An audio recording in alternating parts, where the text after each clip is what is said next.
yes, those type of games. Maybe, yeah, maybe. There'll be some, won't there, that we kind of expected and there'll be others that we're not. Oh, mind you, it depends on when they do it. Yeah.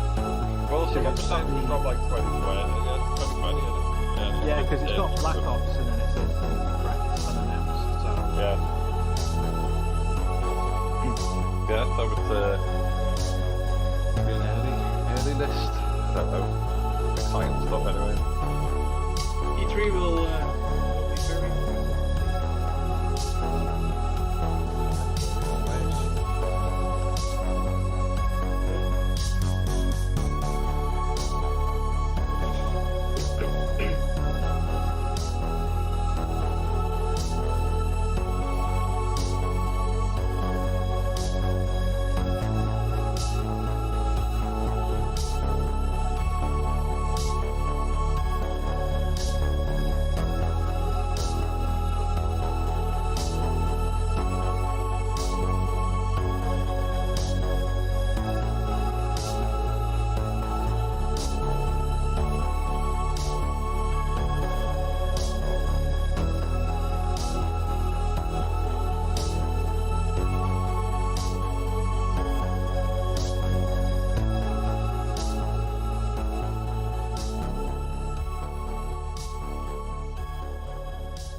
kind of a sad start, to be honest, Drew.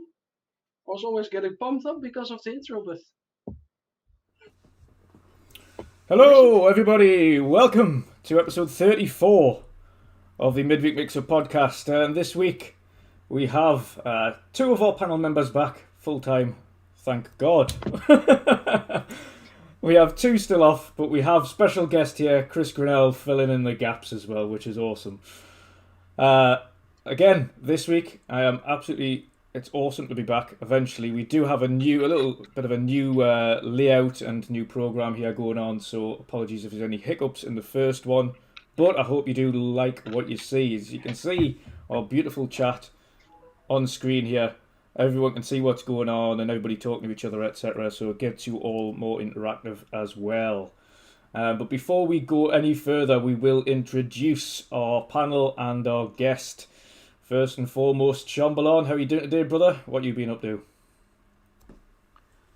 I've not really been doing much, to be honest with you. Just working mainly. I can't remember what I've been doing gaming-wise either. I've been trying to do some of the challenges for the Game Pass points. So I've been re-downloading a load of games to kill 11 zombies and then delete the game again. No, I played what's it called, Second Extinction for a bit, which is fun, but on your own it gets a bit boring and it's pretty hard. Yeah, and I've probably outplayed everything they really wanted. So I've done pretty much most of the stuff on that. It's just a good game, got a lot of issues, but then again it is in early access, so I'm not expecting anything major from it. And I've kind of burnt myself out on Outriders. I'm pretty much close to deleting that now because they're messing about with it too much, changing things, and I've got 1,000 gamer score in it anyway, so it doesn't really hold my attention anymore until they bring out more stuff for it, which won't be for a while. Yeah, it's. I mean, obviously I've been playing, but the only times I've been playing is with either yourself or Pat when you have jumped in and played Expeditions, and it is fun, but it's very limited in what you can do, and I don't feel like I've got one achievement left to max out that game, and I just don't feel the need to grind out all of them other additional kind of abilities, like 1,500 kills with a very weak ability to get it. I just yeah, that was really long. But I've put in the hours in it. I've 8 days. 8 days. Oof. So, although I do think some of that is that I've had the game running while I've been working, so I don't know how much of that's counted. Yeah. you're really working or playing? No, really working. I've just had it in the back. I've just had it on in the background because it gives a nice ambient glow for me. Ambient glow. No, to be fair, I mean, is there anything else that you've been kind of once, because obviously that's not going to keep you occupied all the time, is there anything else you've been playing that's been keeping you going? Not massively. I've been looking at my backlog, and every time I decide, I'm going to play this, I end up launching it and going, I'm not in the mood. I've not really been in the mood for gaming with stuff anyway recently, just with a lot going on. So I've been watching a lot of TV and whatnot anyway. Fair enough. No, it seems like that's a kind of commonplace thing at the minute. There's a lot of people are either playing a lot of one thing or not much of anything. Really waiting to see what these companies do in the E3 this next month. See what else they bring out. But there is, again, we've got Resident Evil coming out. We've got Mass Effect remastered coming out as well in a week. So there's quite a bit to go. Are you got your eyes on any of those, Sean? I'm not really too fussed with Mass Effect. Just because I don't think it's going to be massively different from the original. There'll be some improvements to it, but it's not like they've done a thingy souls like Sony did. You know, they've not drastically changed it to that sense. Demon Souls. It's not like they've done a Demon Souls remake to it, they bumped up the res, improved the colouring and some of the controls, but other than that, I don't think there's that big of a difference. So I'm just gonna wait for a sale, or if it does hit EA Access, get it that way. Yeah. So, and for Resident Evil, it's been getting good reviews. That. Yeah. Like, what's the Really meta good. on it now? What's the Metacritic? 84 at Yeah. the moment. Yeah, I think 84 and 87 is it on OpenCritic or something? But yeah, definitely looking forward to that. Yeah, so it should be a decent thing. A little bit disappointed that they apparently toned things down because people said the last one was too scary. Yeah, I did hear that. Yeah. I was reading that, and I think they were saying so I think it's still quite scary, but they've kind of tried to reduce that feeling of impending doom that was just over the whole of the game. Because I must admit, like on Resi 7, I was kind of like, there were sections where I was kind of just walking around at like a snail's pace, waiting for something to jump out at me. I was just kind of like, my heart rate was just like so high whilst I was doing it. So I was playing it earlier because it was one of the challenges is for the reward points is to pick up 5 items. So I just loaded up my last save, and I was right at the beginning, well near the beginning, the first boss fight in the garage with the dad of the thing, and it's flipping heck, I forgot how rough it is. It's kind of like you got that policeman talking, going, "What are you doing? What are you going? No, we need to get out. We need to get out of here." He's like, "Why are you shutting the door? Why are you shutting the door?" "I'm not." And all of a sudden, the shovel goes through his head, and you're just like, "Oh, I forgot about that." But I know what you mean, because before I was getting there, because I knew at that point in the game roughly he lurks around the corridors of the house, so I was literally just creeping around. But I hope that gets a 60 frame upgrade, because that needs it. That game does need it. Hey, talking about Mass Effect, I just see the performance details of that game. No, not Mass Effect. I don't know how many shovels you've seen in. Oh, right, so talking of. Talking of Mass Effect. No, talking of shovels. Back to Mass Effect. Like, what game have you been playing thinking it's Mass Effect when a shovel goes through your head? Talking of Mass Effect earlier, I just saw the performance detail that Shinobi just posted. And interestingly enough, the PS5 has up to 60 frames at 4K UHD, just like the Series X. But then you can also favor frame rate, and it's up to 60 frames at 4040p for PS5, and up to 120 frames per second at 4040p for the Series X. So, seems like the tools are working, guys. They are. I don't want to reply to that because some fanboys will attack on. Just go for it. Go for it. Speak your mind. I was trying to trigger you, Chris. I was trying to trigger you. The tools. The tools. The tools are there. The tools are getting good now. Believe me. It's showing. Oh look, with the we've tools. got Shob. You've like the tools got rid of Shob. With the tools comes the fools. We're playing musical chairs, yeah. What's it go? There we go. We're all back. But next, of course, we welcome back Erwin, who's been had a nice little break from everything. A nice little holiday with his family, and I think he's all refreshed and ready to rock and roll again. So, how are you doing, Erwin, brother? Have you managed to get any gaming in at all over the last few weeks? Last week not so much because I was on holiday in the Netherlands, in Limburg, Arsen, called the place. So that was really close to the German border. If I throw a rock, it would land it in Germany. So busy with the kids, they're over there playing, sightseeing, stuff like that. So I didn't have any gaming at all. But since I came back, I'm playing Assetto Corsa again, Competizione. So I was trying the McLaren GT3 720, which is a really nice car. Also with a new track called Kai Lama or Kai Lima or something like that. Really weird name in South Africa, which is a really nice track. And playing F1 2019. There was one guy on Twitter that was mentioning that he also has a Fanatec wheel, and he said it was really nice. Was having really nice force feedback on that game.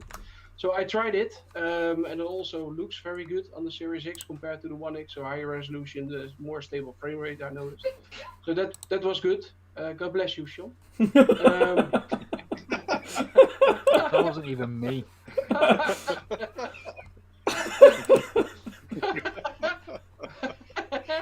Was it your dog? Or what was it? That was my wife. So before anybody thinks I have a really high-pitched feminine voice, that was not me. I'm going to go on mute for a second. But yeah, so we're playing a lot of Formula One. So back in that one, I even streamed yesterday evening, which was good, and also tried out Recore at 60 frames per second because I saw a lot of comparison with the game Returnal, and I think if you just see the video clips, I think the movement of the character and stuff like that is actually quite similar. I think it's a 2.0 or 3.0 version of Returnal is a 3.0 version of Recore, but I actually like Recore. I only need one bloody diamond to get into the Eden Tower. I'm already at the level 3 of the tower, but it's very hard. But it's 60 frames, and I still, it always feels a little bit that it's still, I didn't tick the box, let's say. I still need to tick the box on that game because I want to finish it, and I still didn't do it. And it's always somewhere deep in my feelings that I have a feeling I need to finish this game. So I will probably will put some energy and time into that game to finally finish it, because it actually looks great. It has a nice soundtrack, characters looking good, shooting is actually quite nice. So we're gonna finish Recore, and I just tried it yesterday on the 60 frames per second FPS. Yeah, I tried it yesterday as well. Beautiful. Yeah, on a lot of games. Yeah, so just been playing that, and yeah, besides that, work started on Monday again, or actually on Tuesday. Today is a bank holiday in the Netherlands. It's Liberation Day, the 5th of May. So that's always a bank holiday. So that's nice. Tomorrow working again. Weekend Awesome. almost. So that's good. Yeah. Woo! Awesome stuff, awesome stuff. And last but not least, before we get into the topics, our special guest and honorary member now of the channel, Chris Grannell. How you doing, brother? What you been up to? Very well, thank you. Always good to be on this show with you guys. Just been working like many others, and obviously kind of living through the trusty pandemic that we're all living through, and just cracking on. Games wise, I kind of took a leap out of your book really and started chasing some G's in the past few days. So I did Little Acre, which was like a really nice little game. It was quite quite a quick playthrough. I obviously had to play through it twice because I missed the speed run or whatever, which you tend to miss that because you've got to do the button presses and all that. Press nonsense. this 10 times. Yeah, Prod 10 the thing times. 10 times. I keep prodding something loads of times, yeah. Really nice though. Nice music, nice voice acting. Bit of kind of like a short Monkey Island, which was good. Then I got another 1,000 G's off. It used to be on Game Pass, but it was it like Fractured Minds or something? Yes, kind of that's like the one. Yeah. It was really strange.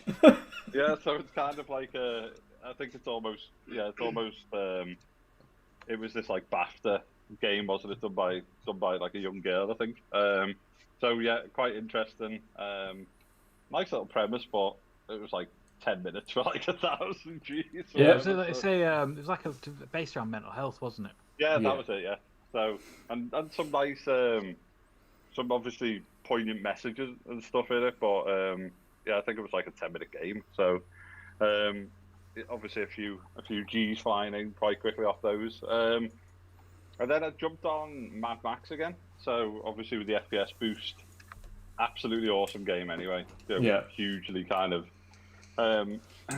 just one of those games that a lot of people kind of missed for whatever reason. But it just runs flawlessly. I think it's like up to 120 frames per second now on FPS boost.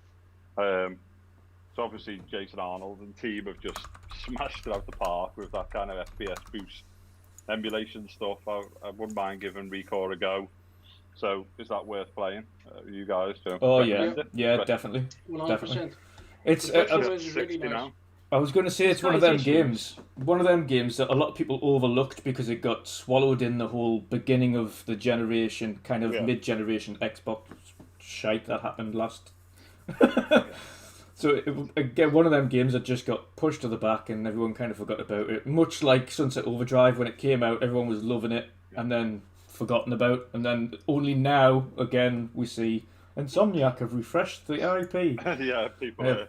Okay, now it's amazing again. Because they're the owners and therefore they have to if they want to keep it. They want to keep the IP, they need to refresh it. That's as simple as that. That's what I thought it was, because it's like Microsoft has the publishing rights for the first one. Now they can make a second one, and Microsoft can't do anything about it. But as regards to the first one, Microsoft have to let them, and I can't really see them letting them. Yeah, it's a business. Refreshing IP is like a business process, isn't it? So.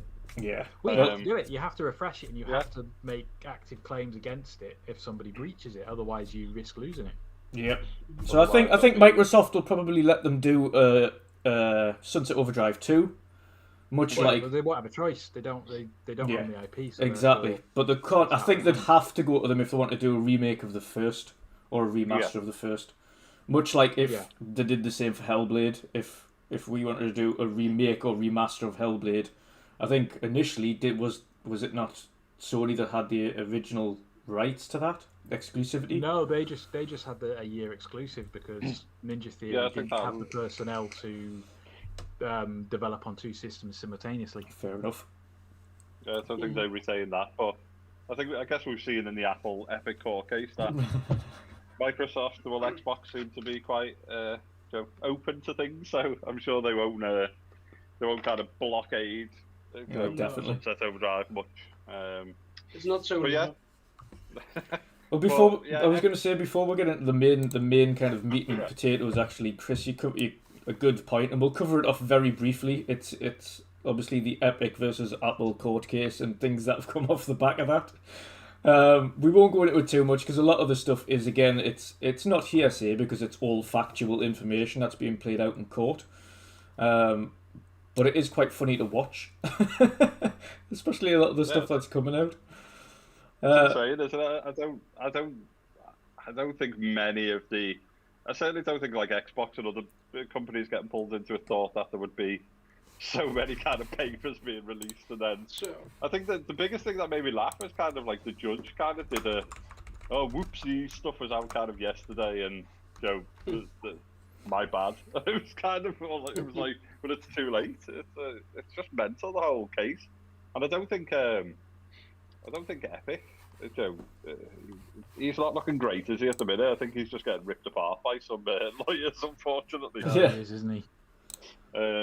So, and I think I was like listening to it live yesterday, and it sounded like he was in like a fishbowl or something. I couldn't even understand half the stuff he was saying. It was like he was on like the worst phone ever or something. So I was just.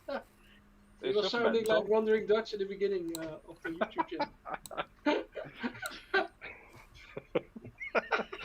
Dutch is like not impressed. No, not impressed.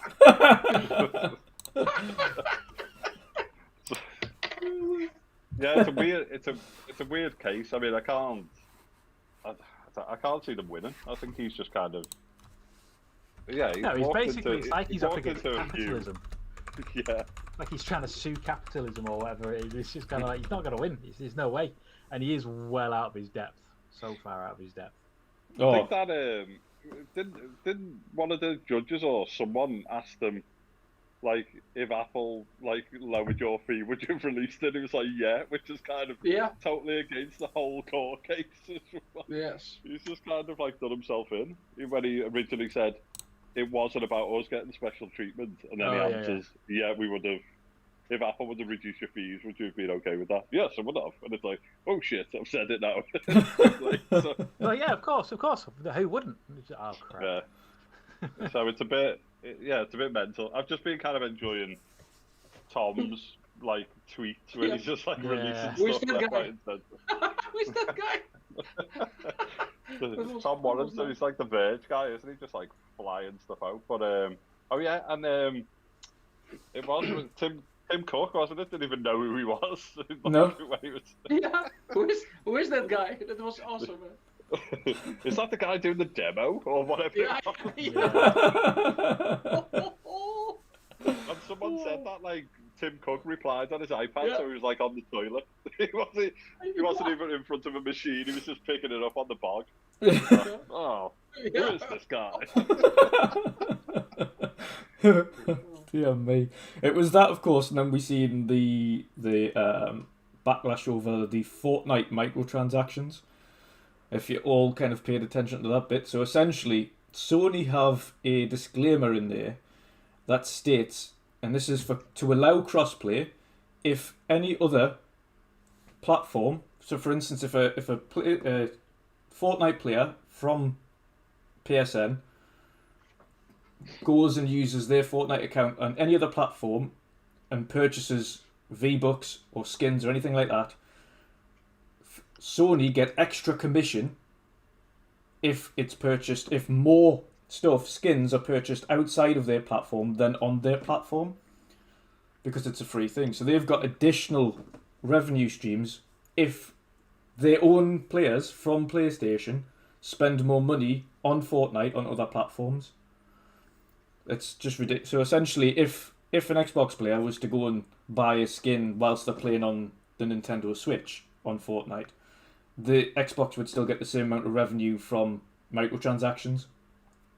Sony, however, have increased amount. I think they get double the amount of revenue back from them. They've got essentially a compensation package, and that's only just to allow crossplay on other platforms, which is just insane. I don't understand.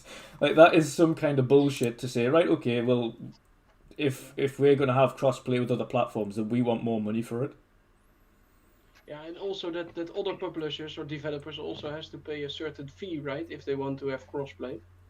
Yeah. So this is one example that you mentioned specifically on Fortnite. Yeah. But other titles that use or want to make use of crossplay, they need to pay a certain fee. I don't know how much it was, but it's ridiculous. But yeah, there you see the arrogance from Sony, what they already had a long time ago.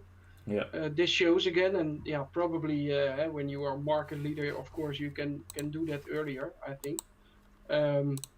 But yeah, for me it is a little bit telling about how the company is in general. And if you can also see the emails going from Phil Spencer towards them, it's a completely different attitude. It's more like a collaboration, building on really on each other's needs and help each other forward. I work in sales, so I know a little bit also how that part works. And if you see the attitude from Sony in this part, it's only one-sided, in my opinion. Yeah, it's very much "do you not know who I am" type. Yeah. That. Yeah. But I and think Epic also comes with it, or goes along with it. Yeah, you know, we can have let's say 8 bullet points where we can have a big show in E3. We will get some famous people on the show. We will make you look like the hero. You know, like all those kinds of stuff. So Epic even goes with it, but of course they need to, because it's one of the biggest platforms there is. So I kind of understand, but it's at least it's interesting to see. That's for sure. me, if I was a smaller publisher, I'd cross-play with everybody else and then throttle the network on PlayStation. Just because it's not fair on the smaller people who can't afford to pay the premium to do crossplay. Yeah.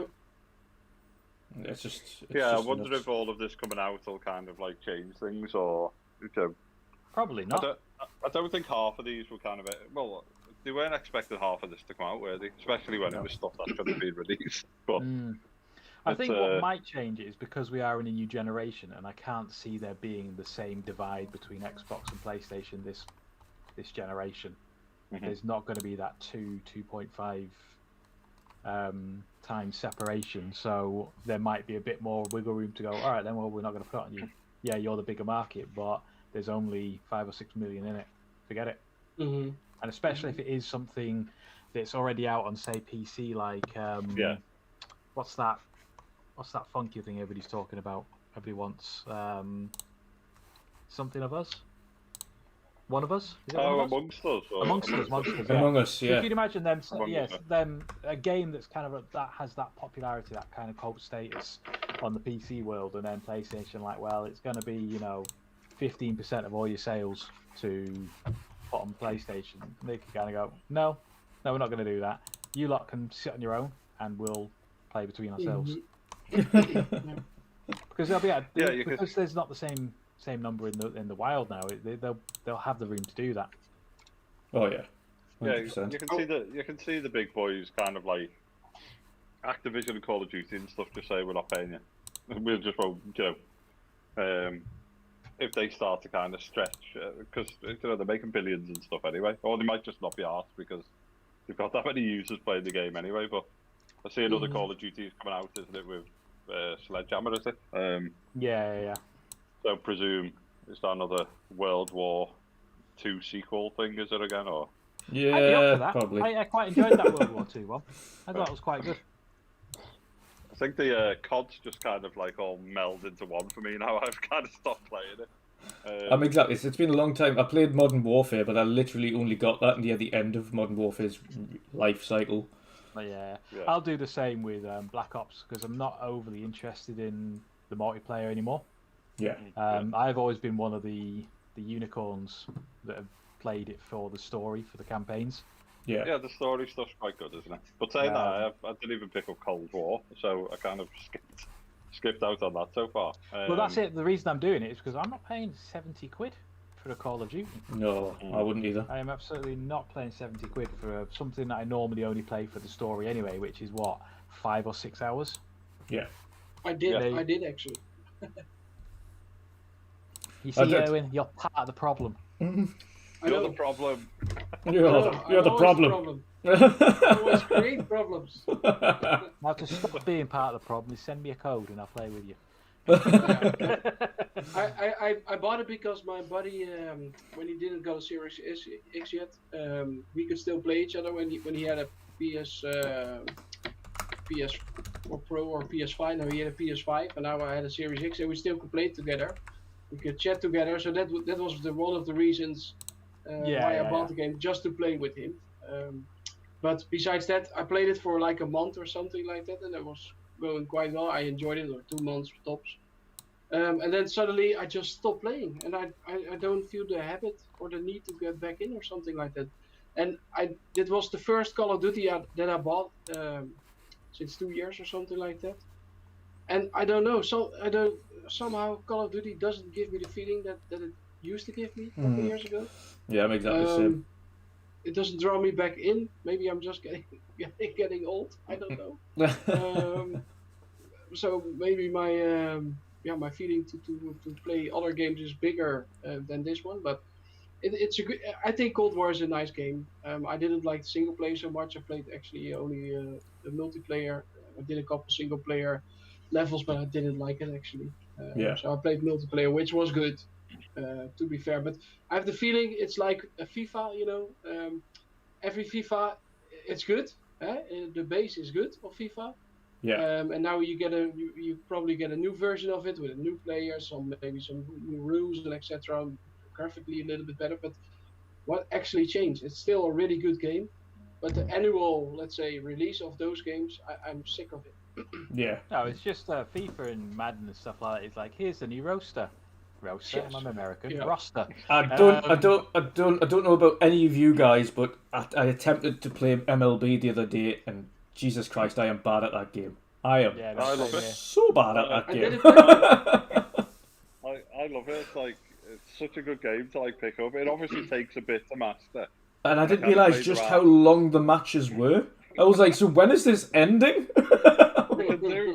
You can do kind of nice, if you do exhibition games and stuff, you can do 4 innings and 5 innings and stuff, to have a shorter game. And I played around with the bat and fielding and bowling and stuff, the pitching, to get the right gameplay and stuff. But I think when you start mastering a bit and hitting the odd home run and stuff, it's really quite nice. But it's one of those games, if you've got half an hour or 40 minutes and you just do a shorter match, you can kind of jump in and just enjoy it. But nice title. I mean, to be fair to San Diego, the first Xbox game, done a decent job. And yeah, it's a nice little game, and we got it. Would I have bought it? I don't think so, but Game Pass prevailed when it came to it. So I played it through that way, but I may end up buying it anyway because it's quite enjoyable. But I know what Shom's saying. It's kind of like, yeah, there's just kind of like roster release games and stuff in it. At least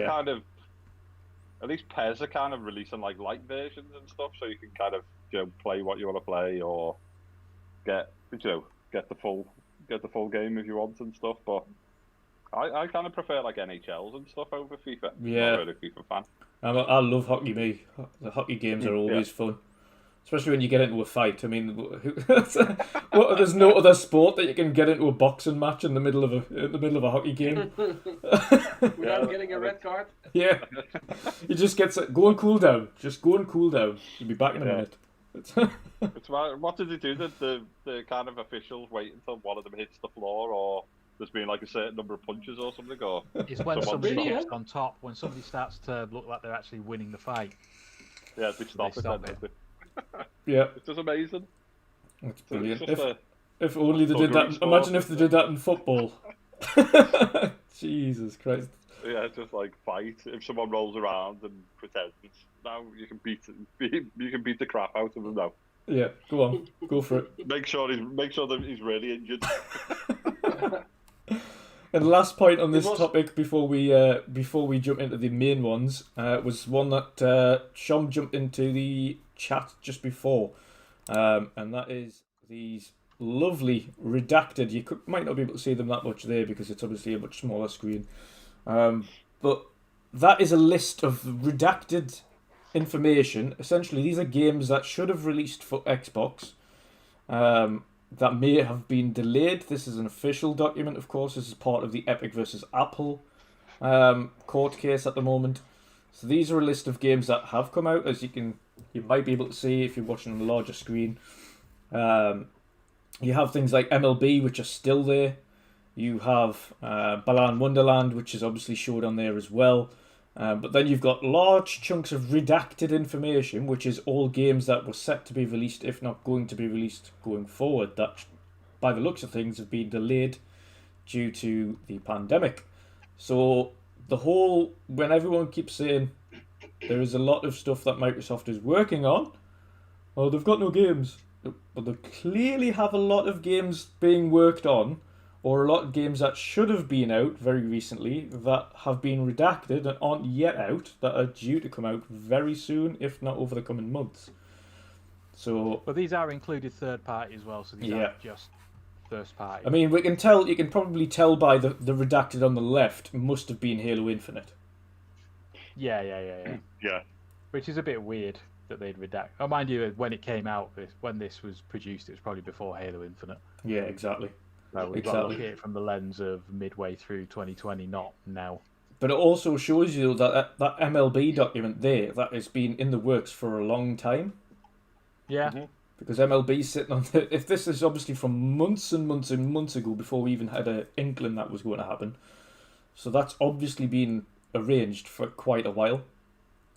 But it does, we'll probably do it in a little bit of a reverse order because this does kind of tie into what was going to be the last topic, but we'll start on that one because it's quite a light one to start on.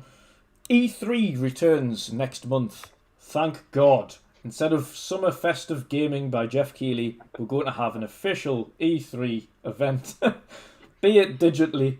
Presented by Geoff Keighley. Yeah, God.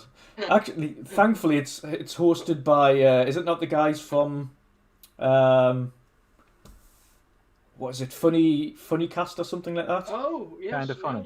Kind of Funny, yeah. Is it not like a couple of the guys from Kind of Funny that are doing the hosting for E3 this year? No idea. I hope Lily's Parish is doing it.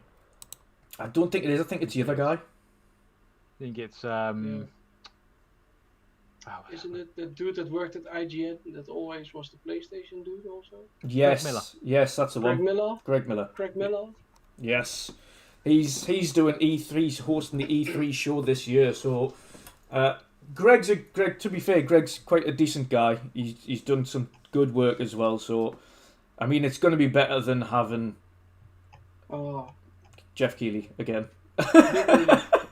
Big relief. Well, at least spat his dummy out and he's never doing it again, is he? Yeah. He does his own, doesn't he? He tries to do his own awards later on, doesn't He does. he? He attempts Muscles in. to anyway. He attempts to.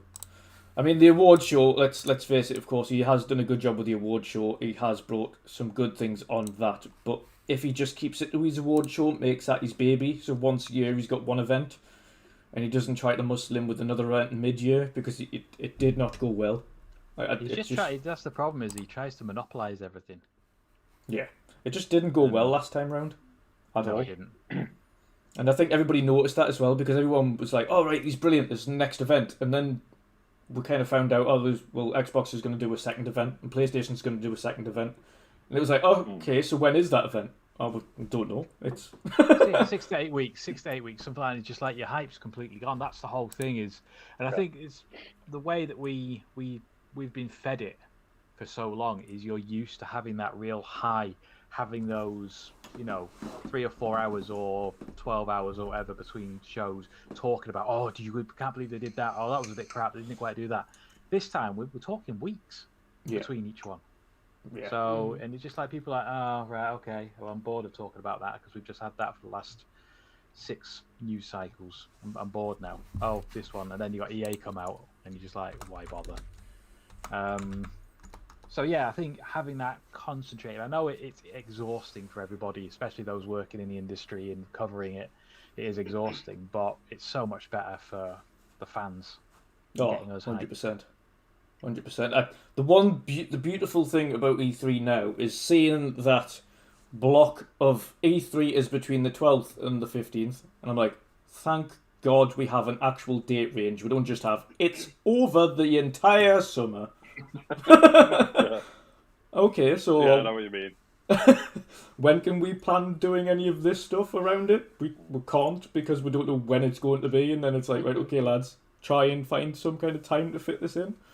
I also think that's what made Xbox and to some extent PlayStation have a little bit of a bad show, because they've got, well, we've got this, but we also want to hold back for this, and sometimes they're in a bit of limbo as actually what to show when, and how to make it all hyped up. Like they completely shot themselves in the foot by saying, here's a demonstration of what the Series X is going to look like, and then they just showed all CGI, which really was dumb. Yes. I always have the feeling that since 2014, that since Scalebound was announced and showed, that since then they became really cautious. Yes. With showing stuff, extremely cautious. And I think really Scalebound is really one of the main reasons I think that they do that. And you see now also with the COVID stuff, a lot of games being delayed. So if they showed already some gameplay or stuff, people have maybe the wrong expectation about when it's coming out, or if it's not coming out, are they in trouble and stuff like that. So I think they're super cautious about bringing the wrong message or something like that. And we as fans, we want to have a clear roadmap. I want it as well. But I think Scalebound messed it up big time, I think. And Phil really felt that firsthand, because he was just the lead then of Xbox, and at first he was the lead of the Xbox Game Studio, so his involvement in that game and that whole situation was huge.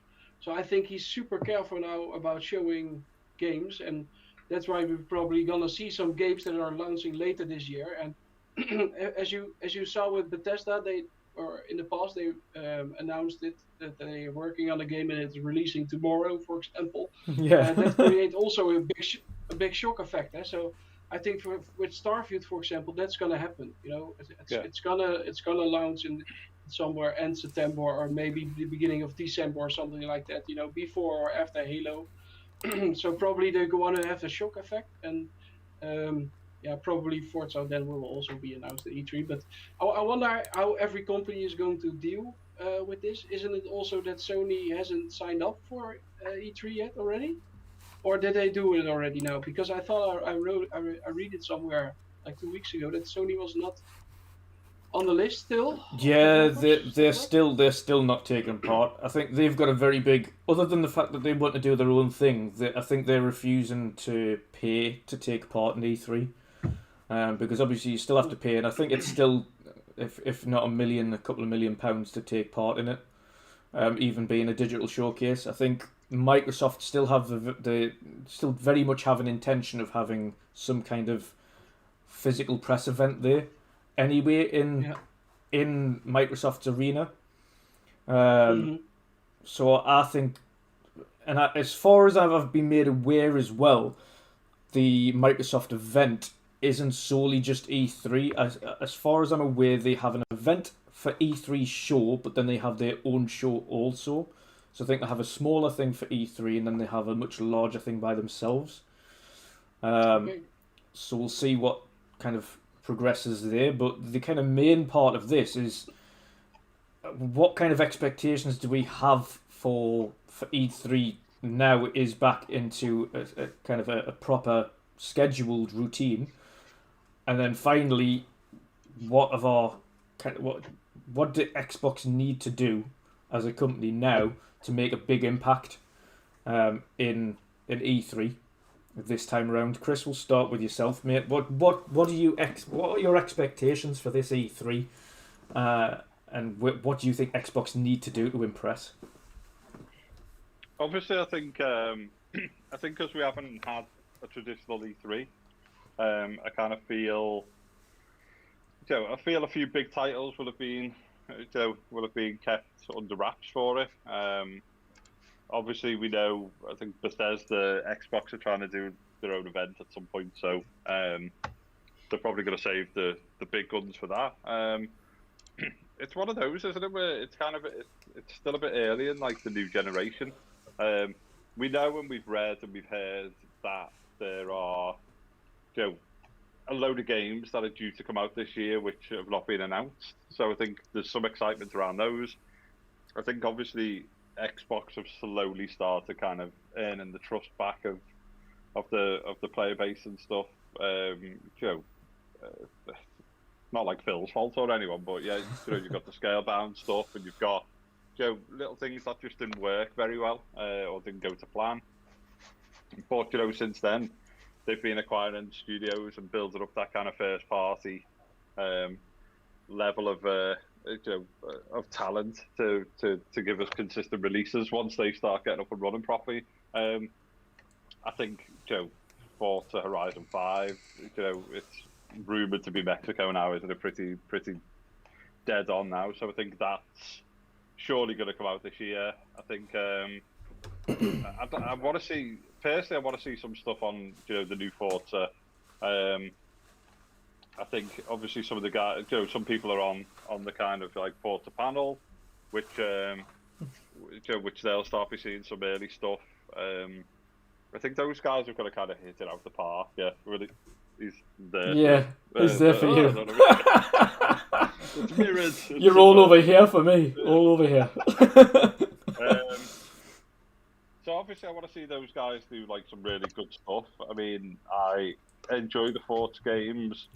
There's a couple of things which annoy me or niggle at me a little bit, but that's because I also kind of enjoy stuff like iRacing or Assetto Corsa, some just the original Project Cars games, which I've got like a little, or had a little bit more of like a sim element. Yes. And I know I know Forza has to kind of walk that kind of tightrope between the two, yeah. But I want to see, if anyone's going to be like making use of the new hardware, it's going to be Playground on Horizon 5. It's going to be those guys on Forza. It's going to be Hellblade 2. I want to kind of see some of the stuff that they're doing.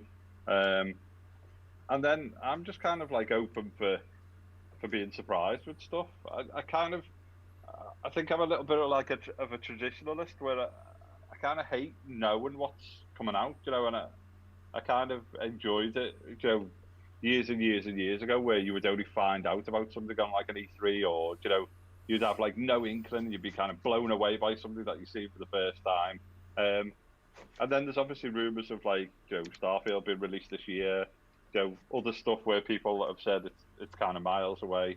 Well, you've even got Jason Ronald's comments on not only kind of in general, but Jason Ronald on the Iron Lords podcast, where he said the game I'm excited for most is going to be released this year, and it hasn't been announced.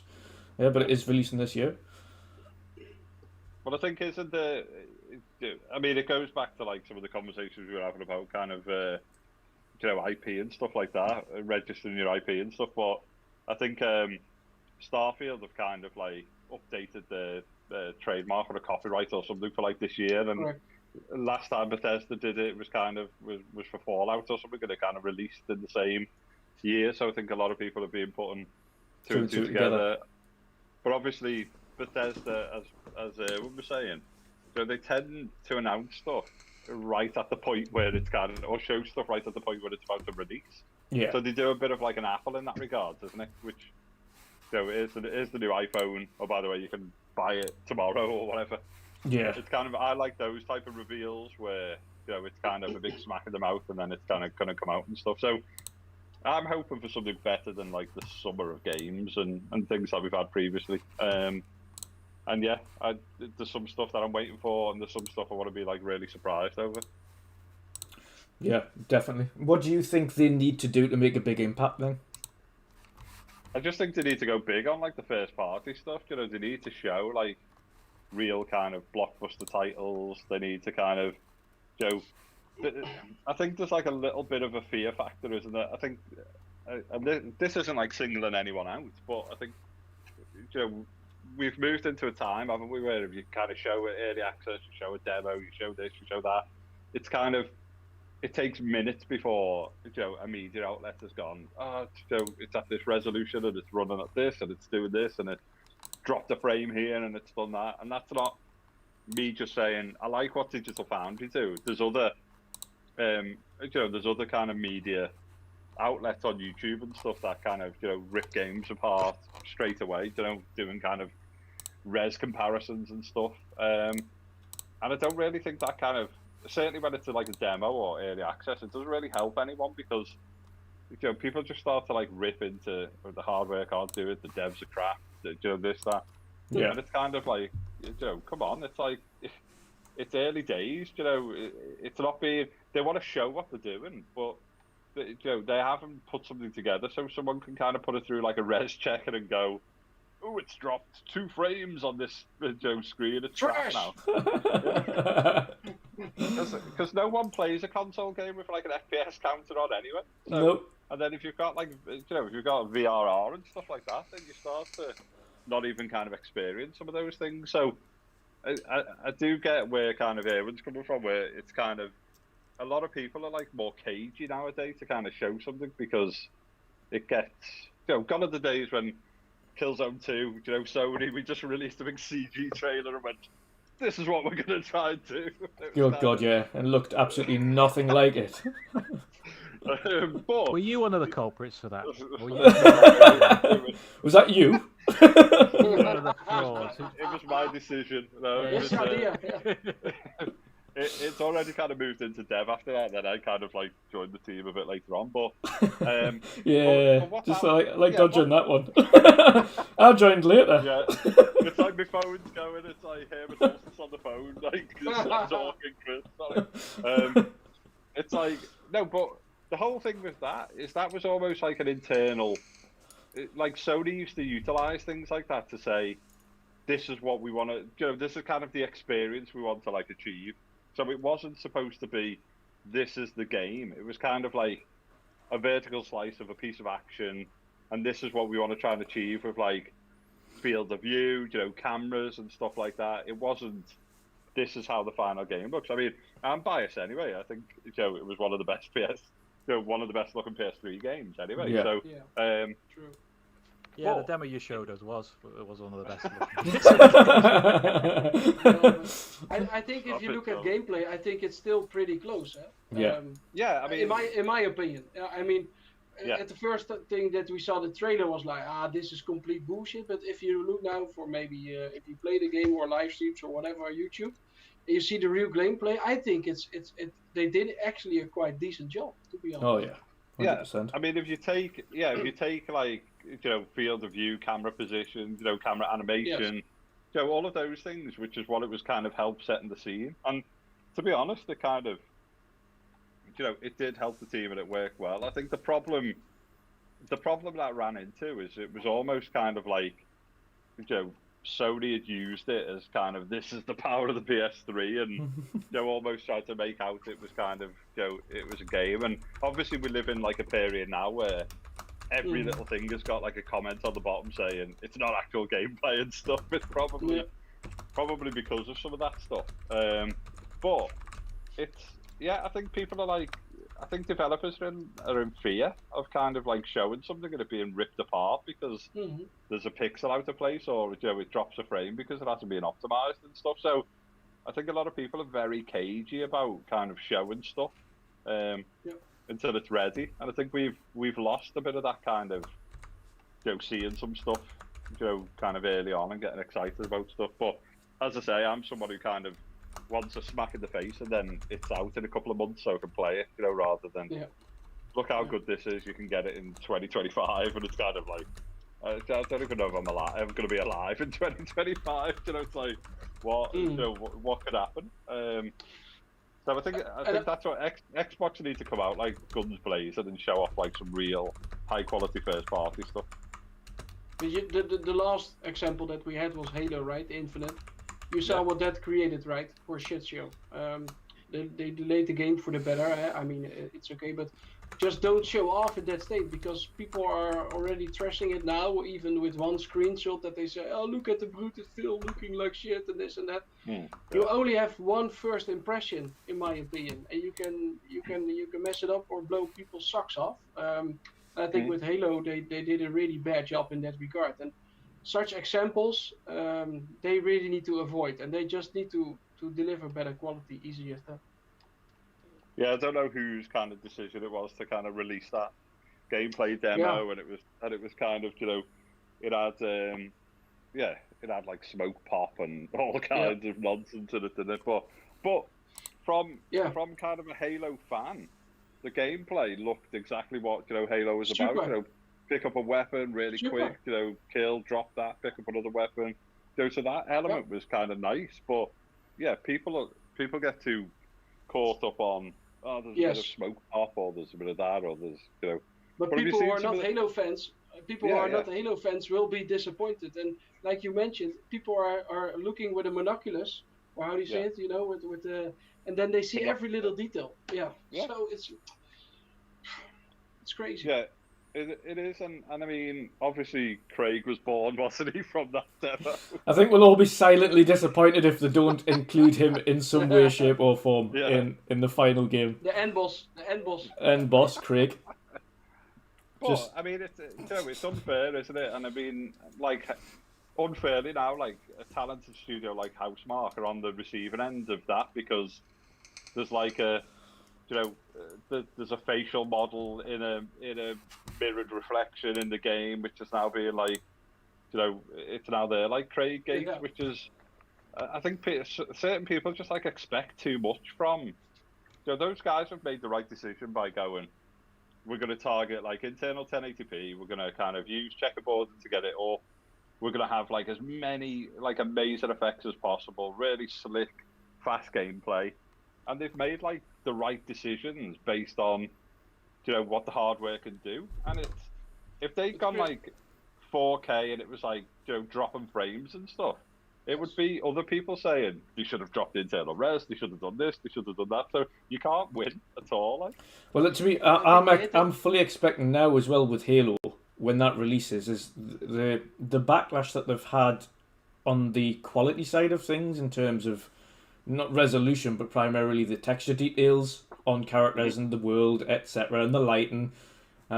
Because they mentioned it, and remember, just after it was showed, some guy literally just edited the video, essentially put a fake HDR on the game itself, kind of fixed the lighting a little bit, and it looked a million times better just from a quick lighting change to the entire game. And I think what they're going to have an issue with now is very much what Cyberpunk have an issue with, and that is the game itself is going to have such a detrimental shift in quality to get running in a good state on original X1 hardware and X1S, as opposed to the series consoles and PC, that it's going to have. I don't understand why they're continuing putting that on previous gen. If they're going to have to, because we can see it now. As soon as that game is released, somebody on an original X1 or an X1S or X is going to come up and say, "Well, this game looks nothing like you've advertised, or this game doesn't perform like you've showed off." because But they've put that isn't it- much. Go on. Isn't it also that they raise the bar too high? I think, and I think Returnal is a very good example. They just use a really intelligent way to have more effects and Yeah. graphical effects on screen. But let's say for Halo, they set a bar like, okay, we want to have up to 4K, they said, and Yeah. 60 frames per second.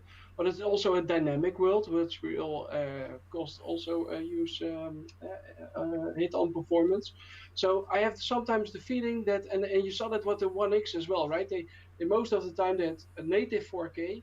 At the beginning, at least, and then later on it was a little bit different. But then native 4K and 60 frames or 30 frames, while the PS4 Pro was checkerboarded and then actually looking very similar, or sometimes running even better with frames per second. Yeah.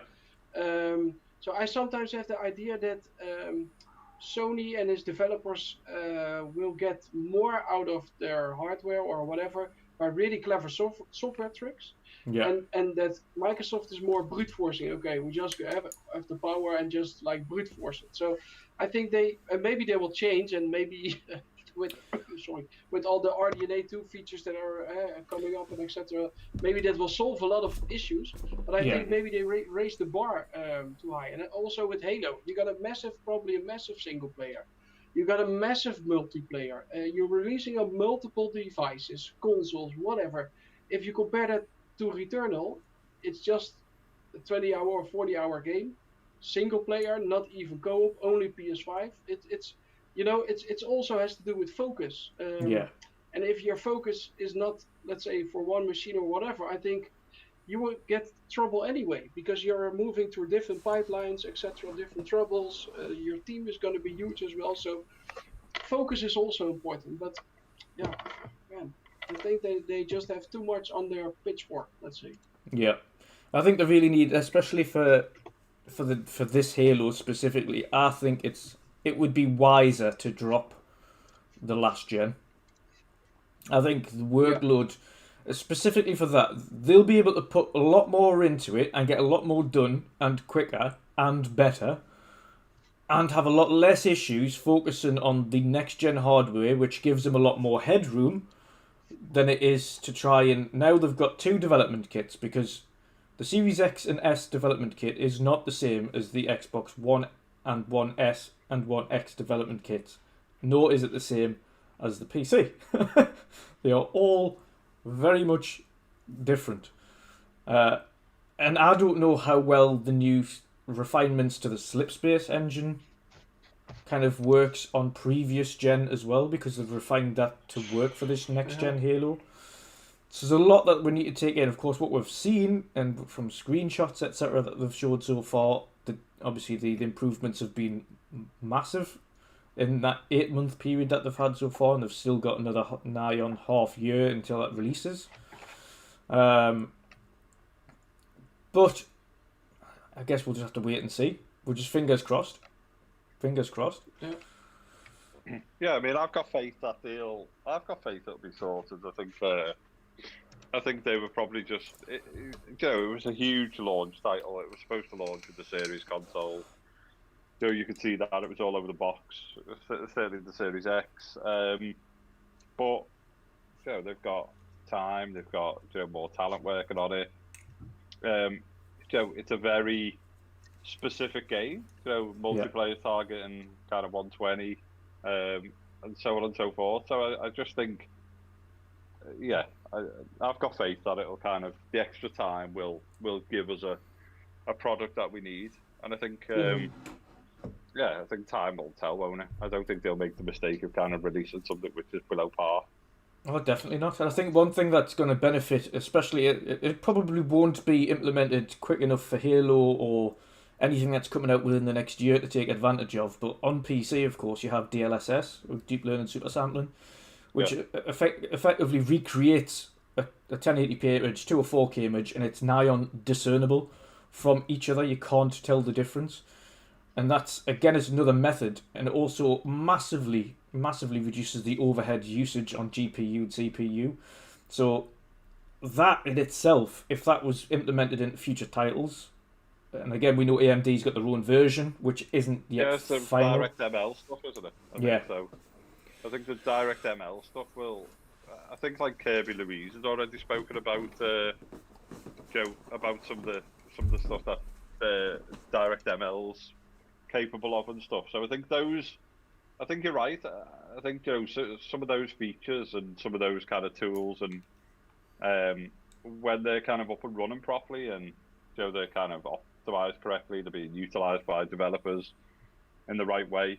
They're the things which start to kind of give the edge in almost getting a 4K 120 stuff or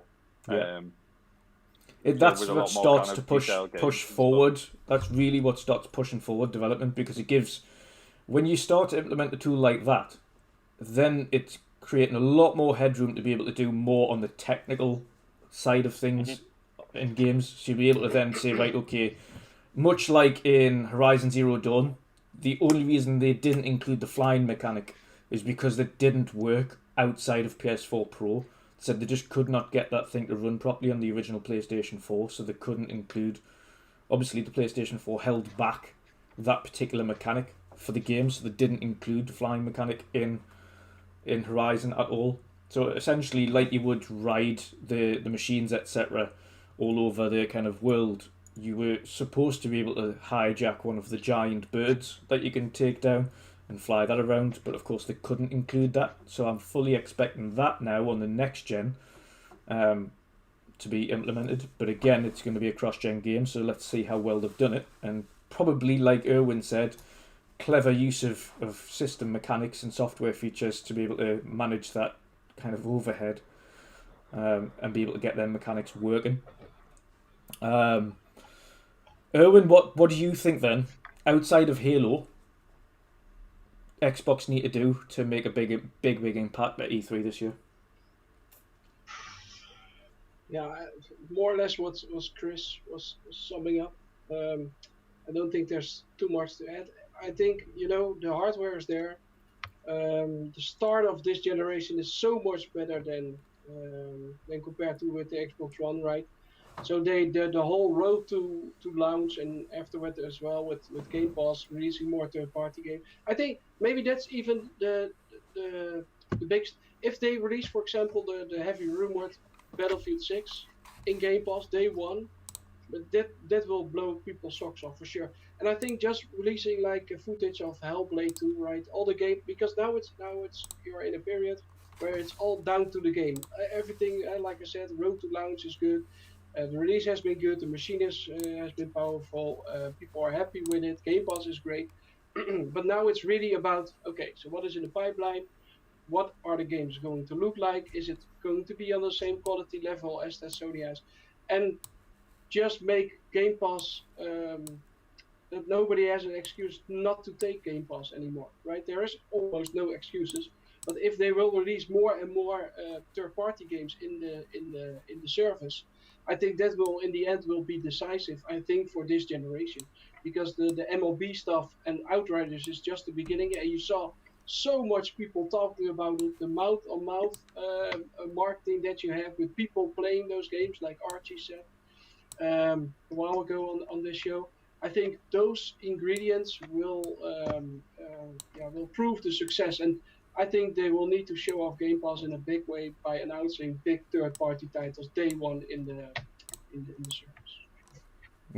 Yeah, completely agree. And first party is going to be a massive part on for Xbox, and the massive focus. They can't come into the C3 now.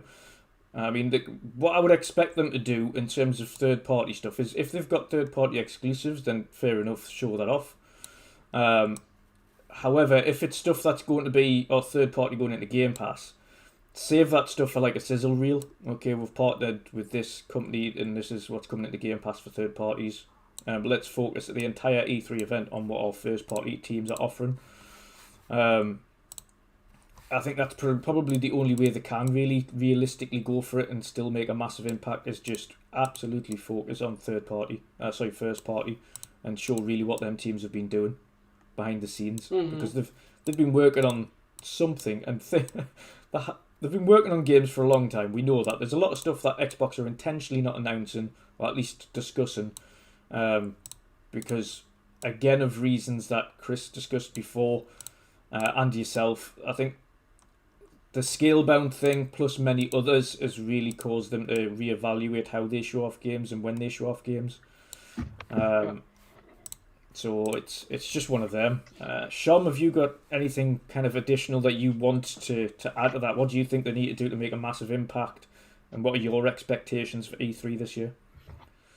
I want them to show the hand in a way, but not too far. I don't want the what Sony have done in terms of the last half a decade, where they'll show something which gets everybody hyped, but they show too much too soon. So they'll they showed was it Last of Us 2? They showed Horizon. They showed something else, but that was their thing for the next 4 or 5 conferences. They're just different parts of that. I want there to be a nice balance. So maybe show something that's coming between now and maybe summer next year or the beginning of holiday next year. And just give us kind of something to whet our appetites with. And something that we, hopefully, if they've kept it to their chest, something that nobody knows about. Yeah. Something that hasn't leaked, something that isn't kind of rumoured. I would like a kind of a holy crap, no way kind of moment. I was playing thingy earlier. What was it? It's like Evil Within. Oh yeah. And I kind of thought like it's like wouldn't it be good if Xbox had its own kind of horror like that? And I was thinking, oh, Evil Within, they own them now, don't they? So even kind of an announcement like an Evil Within 3, something like that, something just a little bit left of field rather than what they're. I don't want to see another shooter. No. As much as I enjoy shooters, I think they're kind of too heavy stacked with them. Yes. Agreed. So I'd like a AAA, something kind of a little bit left of field. Yeah. What that would be, no idea, not a clue. Yeah, that's fair enough. But going back to your Halo thing, I think Halo could work cross-gen, but I think maybe stick past gen to multiplayer only. Yeah, I suppose that's a good option. But then you'd alienate them all from the single player. Then actually saying that, if they get the browser Game Pass working correctly, which it is, if anyone's had a chance to use the Game Pass on Edge Chromium or Game Pass on browser or iOS or phone now, it is most definitely working. So you wouldn't alienate anybody. You'd still be able to play Halo. Past gen, you could stream. Yeah. Or even if they had an app, they brought out an app. Yep. For the actual console. What about Jez playing Death Stranding on the Xbox? Oh, I saw that. Yeah. Via the browser. Yeah, that was funny. Brilliant. That was funny. It's mad what they can do, and of course we'll get the Edge Chromium browser properly rolled out soon, and it'll be even better. Of course, Jez has got the Edge Chromium update on Xbox now, and obviously we'll be getting it shortly, and that will speed things up dramatically for online game streaming. Is it in the is it not in the alpha skip ahead, or is it in? I think it's alpha. Yeah. Well, let me have a look, because I'm in the alpha skip ahead, and last time I'm not a big fan of the Chrome thing, because it's just I don't like the big ball dial thing that you move about. Yes, I know what you mean. It's really cumbersome. And just some of the buttons, I was trying to close tabs, and I was like, I don't know how to close a tab, and I keep opening tabs but not knowing how to close them and whatnot. Yeah, I think I used to be on the skip ahead on the One X, but I haven't kind of registered my Series X onto it because it was just a bit kind of early into the release cycle, and I didn't want to kind of screw it up. But I'll probably register. So is he playing? Has Jez been playing like GeForce now? Is he playing on the? No, something else. Okay. Centec, or what was the name? Something Zontec or something. Really, I never heard of it. But I saw in the replies that some or a couple of people asked if it was GeForce, but it was something else that I never heard of actually. So I'm really curious how he does it. But yeah, he probably knows his way with being a journalist. Um, but yeah, right. The streaming thing, I think it's a good thing, and it's also quite interesting in about all the leaked documents about the court issue with Apple and Epic. That you saw that Phil Spencer also mentioned that he wants to have it on other consoles. Also mentioned by that Epic wants it to be on multiple consoles, right? The Game Pass, which was quite interesting as well. That Phil said, "No, I'm not giving up. I'm still pushing for it." But on the other hand, he was also saying when the Bethesda deal was there, like, "Hey guys, these games are exclusive to the system where Game Pass is on." So, you know what I mean? It's trying to find a middle ground. I think with his messaging. Yeah, But yeah, definitely. I think with all the Switch consoles showing up in all the shows from Xbox lately, I think there will be a very big chance. I think that Game Pass will be announced on E3, maybe even that you can play it on the Switch. Oh, definitely, definitely. I mean, this is the Chromium version of cloud gaming on PC now that I'm on. You can see on screen. So of course I'm streaming while streaming. So for me, it's probably going to be a little laggy, but regardless, it's still there. It probably will work to an extent, but I'm streaming 3 things and there's like 2 Xbox consoles on at the same time. So if it lags, there's no wonder. But I think this is going to be a massive step forward in allowing people on previous generations to continue to game.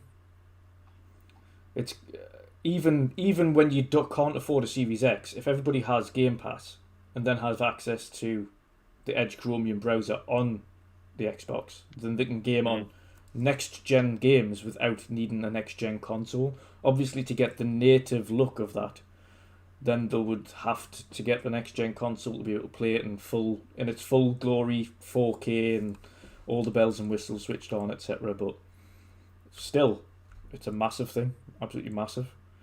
We will go on to our next topic, and it revolves around Returnal, which we have spoke about briefly before. Primarily, though, specifically talking about the the reviews. Jeff Grubb being one of them, but a few others, of course, mention it as well. Reviewers have come out afterwards, after primarily seeing kind of Jeff Grubb's discussion about what he deems as being able to kind of talk about or review a game. He didn't say he was going to always finish that particular game. He didn't also mention that he wouldn't. He had it down as a work in progress, so let's say, and then just decided to kind of end it there. He didn't want to go back to the game. He didn't want to finish it because it wasn't his kind of game. With that in mind, another reviewer came out and said, you've got to really understand that reviewers don't necessarily finish all the games that they're given to review, and we don't set out to finish them all because we have time constraints. What are your thoughts on reviewers reviewing games in the first place that have been developed by up to anywhere from, well, let's say 10 to 500 people for a period of anywhere between 3 and 7 years, put a mountain of work into these games just to get them out to people, and then reviewers don't finish the game before providing a score on it? What are your thoughts on reviewers providing that? I'll start with Shom this time around. What do you make of the whole debacle around reviewers not finishing a game before reviewing? I kind of empathise with what the guy was saying. I completely disagree with what he said, but I kind of saw where he was coming from, and I think it's indicative of how poorly run our industry is, in a way. If reviewers aren't... If it's a case of that they can't be asked, then that's one thing. But if it's a case of they don't have the time because they have something else to do, they have another game to go on and to review, then that's a problem. And then maybe that's something where publishers and things that should start handing out codes or keys a little earlier, even if the embargo is up 12 hours before the game is released. They should get a decent time. They shouldn't have to be putting in like 12, 13 hours a day of non-stop to complete the game and then quickly write up a review. I think that's not something that anybody should expect. You shouldn't expect that in your own industry, no matter what it is, to have to rush, and do something, and then you have to rush, and you're not getting the best out of it. You're not doing the game justice. You're not doing the like you said, the people. I mean, a lot of the time it's the publishers or the higher ups, and not the devs that have a say anyway. So they're busting a gut to get the game out, make it the best that they can, and then the publishers or whoever's dealing with that side of things aren't giving the game justice in the first place because they're not letting people get on with what they need to do. But with that being said, I think if you don't complete the game, I also don't think you can give it a 9 or a 10. Yeah. I think there has to be a cap. You can't not complete a game and then give it a 10 out of 10 masterpiece.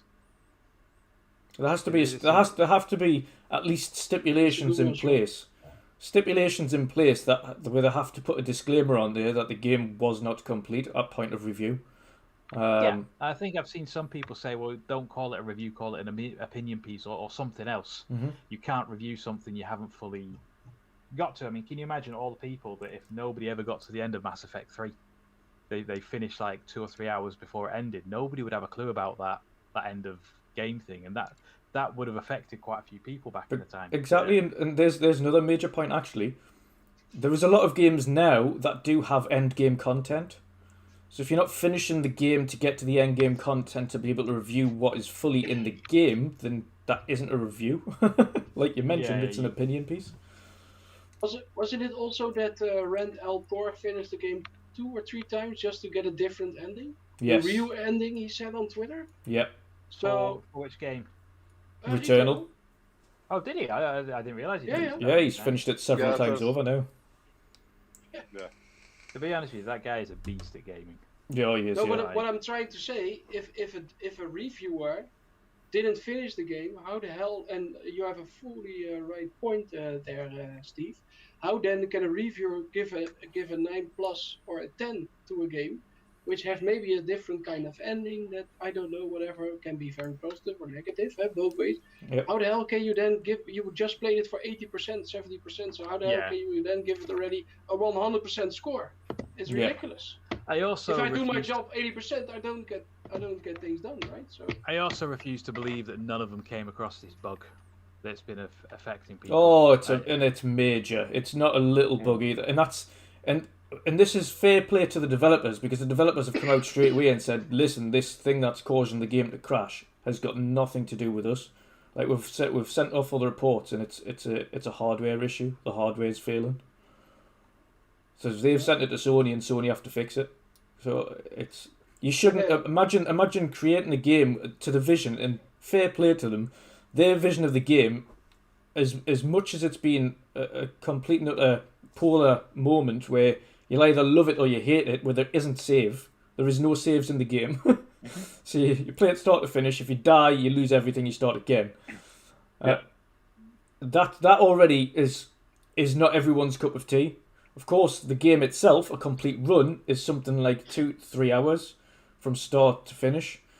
But if you don't have the time to play a game from start, if you don't have 3 hours in a day to play a game all the time, like with work, sometimes you just want to jump on, Returnal's not for you. But then you've got people that have that time to play, are getting 3 hours into a run with all the best equipment, and then the PlayStation crashes and absolutely doors don't open. And then after a crash, then things then start failing, and doors, like you mentioned, doors don't open, and they can't pick objects up, they can't pick equipment up. There's some severe issues going on there, and as you mentioned, if reviewers truly reviewed it, you're telling me out of the 80+ people that played that at review point, none of them mentioned, and I haven't seen any of these reviews mention, there's a game-breaking bug in here that's actually crashing it, I can't progress, I can't get to the end of it. When it does crash it, I can no longer open doors. Like, no one mentioned that. I didn't see one review say this has got some critical bugs in there. Either critical bugs or critical hardware issues. That's why Recore also got a bad Metacritic at the first place, I think, because it was released with quite a lot of bugs and etc. I never encountered one. I know my buddy encountered a couple, but I think if you read back reviews, it was people having bugs, and I think also with doors opening and stuff like that. But you know, yeah, but Returnal, if you compare it now to the Metacritic that Resident Evil got, even Resident Evil Village got a lower number than Returnal got, right? So yep. I don't know if it's but it will show in the end in sales if people, you know, like we all know the game, we follow the game and etc. But if my neighbor from the street just pick up Returnal already for 70 euros, that's already quite a lot of money, and then he plays it and then he noticed that all his progression and everything that he's built up lost for the last 3 hours of playing, he will dump that shit for sure. Yeah. I would. I mean, Housemarque, to be fair, didn't he? As you say, they developed and designed the game to be like a run through, die, start again, so on and so forth. They obviously did take into account that, you know, you could put the console into kind of rest mode if you needed like a bit of a break and stuff. But the problem is the OS of the console is like, you know, it's bombing the game when it's in rest mode, or it's kind of like auto updating the game.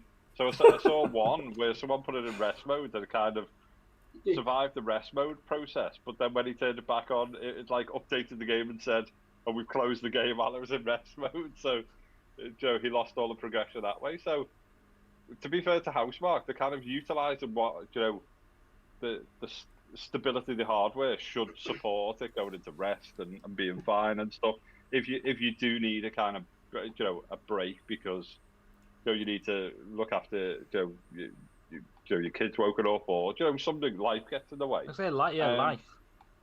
But then when you've got like the hardware or the OS and stuff, then kind of failing you when you're trying to utilize what the console itself should give you, then yeah, it starts becoming just a mess, and it's kind of unfair on Housemarque because they haven't kind of built it to go, right, you know, when the console's been in rest mode for 45 minutes, we want you to like kill the game and do this and do that. It's kind of, you know, that's on, unfortunately, that's on like Sony and their kind of OS and stuff at the minute, because, you know, it is a bit flaky, which a lot of people know. Well, the rest mode's been a problem since launch, though, hasn't it? The rest mode's caused some serious issues, and if it's now interfering with the vision of a game, because let's face it, Housemarque did not hold back. This is the vision for the game. This is a game that they wanted no saves in, and fair play to them. If they're sticking true to their vision for their game, good. That's what you want to see. But when hardware lets you down, and you've built around...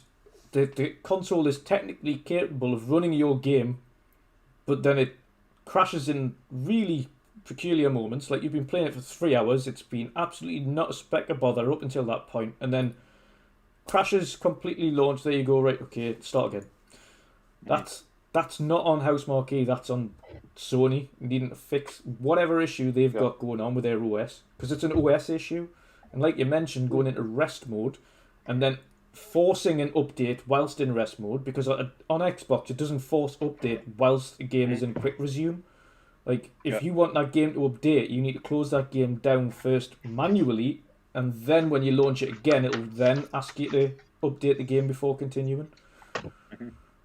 Not forcing, not going into rest mode. Like, this is the perfect example. And I kind of mentioned it with one of the guys on Twitter the other day. It's a perfect example of why Sony needs a quick resume. Yeah. 100%. They need to put one in, though. It's the problem with quick resume is it requires partitioned space on the hard drive. So if you're having idle 5, 6, 7 idle games or extra, depending on how much that the console developer allows, if you're having 5 or 6 games in a save state partitioned on the hard drive, you need that space ready and available for that partition, which is part of the chunk of why Xbox is advertised as a terabit, but then you've got this whole 100 and something gig left spare. Part of that 100 and odd gig that's left spare is OS, and the second is partition. Partition for the quick resume function. The problem that Sony have got is theirs is 825 gig hard drive that's already been set aside a large chunk for the OS, which takes us down to 650 gig or something like that. So they lose a massive chunk of that anyway. If they were then to introduce a quick resume function, they'd lose another chunk of that for that partition kind of section. So yes, they could theoretically do it, but do they want to sacrifice space, partition space on the hard drive, and then further sacrifice space for games, which is already minimal? That's another thing. Yeah, and while they are not having a storage solution, a real storage solution, right, for their hardware. So, I think they will encounter this problem. That shows also how unique and how good quick resume is. If I just after the show I just want to have some laps in with Formula 1, it's still in my quick resume. So I put on my console that is loaded up within 3 seconds. I load up Formula 1. It costs me 5 seconds. And I'm back racing. I bloody love it. It's not even the time that my Fanatec wheel needs to start up. Takes longer, I think. So it's great, but yeah, like you guys said, with Returnal the problem shows. And yeah, for me it's not a game. And also, if you have runs for 3 hours, sometimes I don't, as a parent, I don't have 3 hours. With work, with family, I just want to hop on a quick game sometimes for an hour or maybe a little bit more, and then I'm done. But if you really need to continue for 3 or 4 hours or even more, and then hopefully you don't die because you lose all your shit, man, it's frustrating as hell. And that's what a few people have said as well. Like their PlayStation with Returnal on is essentially, if they want to play Returnal, it's essentially turned the PlayStation into a Returnal machine. Because you can't, because of rest mode and because of there's no other function to allow you to play any other game whilst that is on. If you're playing Returnal and you're midway through something and you want to take a quick break from it or pause or put it in rest mode, then it's the only game you can go back to and play is Returnal if you want to finish that game or finish your run. Because there is no way to get around that. Essentially, you are restricted to playing that one game. You can't play any other game, otherwise you will lose all your progress. That is really where, and this is why we kind of went away and didn't kind of argue with trolls and fanboys when they said quick resume was a buzzword, because it isn't. It really isn't a buzzword anymore at this point. You can see the benefit of quick resume. If you can have 5 games running simultaneously that essentially hold at a save state that you can jump in between. If I could go into, of course, live service games like Sea of Thieves or Destiny or things like that, they're going to kick you out of the server, which is fine because you're idle. Yeah. That happens. But other games, you could go into Call of Duty on a single player, for instance. You could pause that on your single player campaign. You can jump straight back over to Recall, play a little bit of that, jump back over to Forza, play a little bit of that. Yep. And it's all going to stay where you left it. You're not going to have an issue. And I thought I didn't going to make so much use out of it prior to the console launching, and since I got it in my house, and I make quite some use of it, of the quick resume, and it's super. It feels really luxurious. Say. And even now it's more apparent. It's more apparent just how luxurious the ability is to quick resume games anyway. Yeah. Exactly. But I was going to say it's a weird one anyway, because like certainly Series X and stuff kind of like, for me, on instant on, and it kind of boots up so quick, is that I haven't even been using like quick resume that much because I don't have kids or anything like that, so it's not like I've got kind of any of that life stuff getting in the way. But I can power on like my Series X and like be in a game within kind of seconds and stuff, really. So I've not really kind of trained my brain to utilize quick resume, because I've been so used to kind of like, killing a game, quitting it, saving, quitting a game, and stuff like that. I need to almost like train my brain to kind of stop doing that and use quick resume. But I think because with the SSD, with the hardware and stuff like that, the Series X getting into a game is so quick that even without using quick resume, it's not like it's a ball ache or a time consuming process to get in. I think it's the fact that I probably don't jump in and out of like multiple games that much, so that's probably why I'm not utilizing it.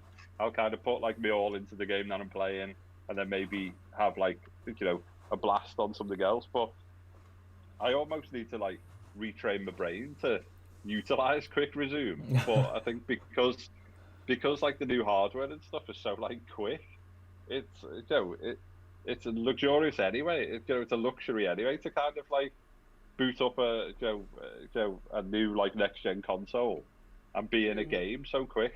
And Outriders, when it first launched, was like the perfect example of that. When you were getting like hard resets back to the dashboard, and you were getting like kicked out of games and stuff like that.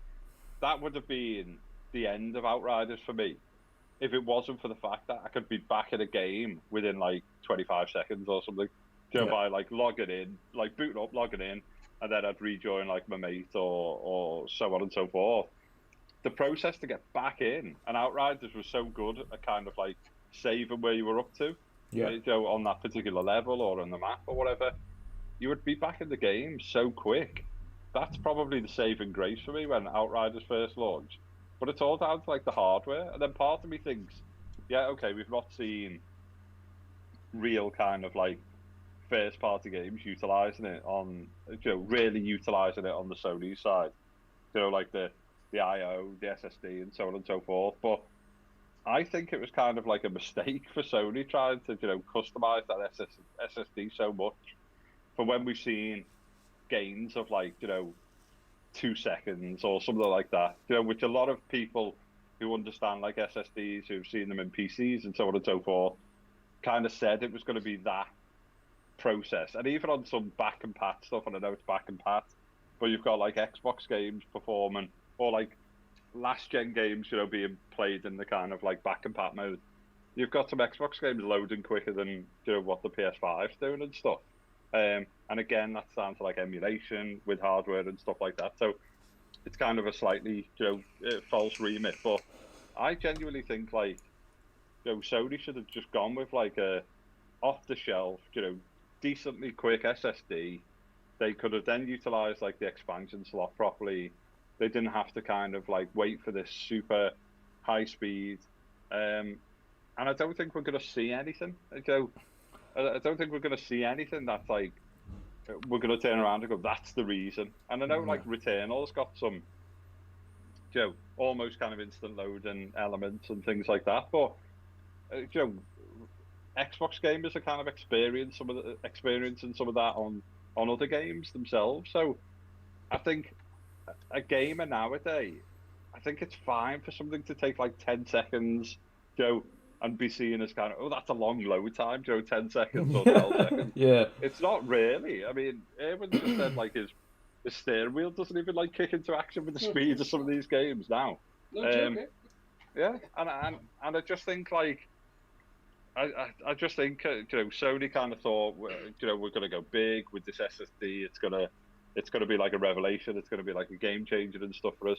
And it's a nice piece of kit, but I still think Sony, I still think gamers can experience what Sony wanted to deliver with like a more off the shelf SSD, and then giving people the ability to kind of expand and stuff like that. And then they could have played with, can we do some quick resume stuff? Can we do some of this other stuff?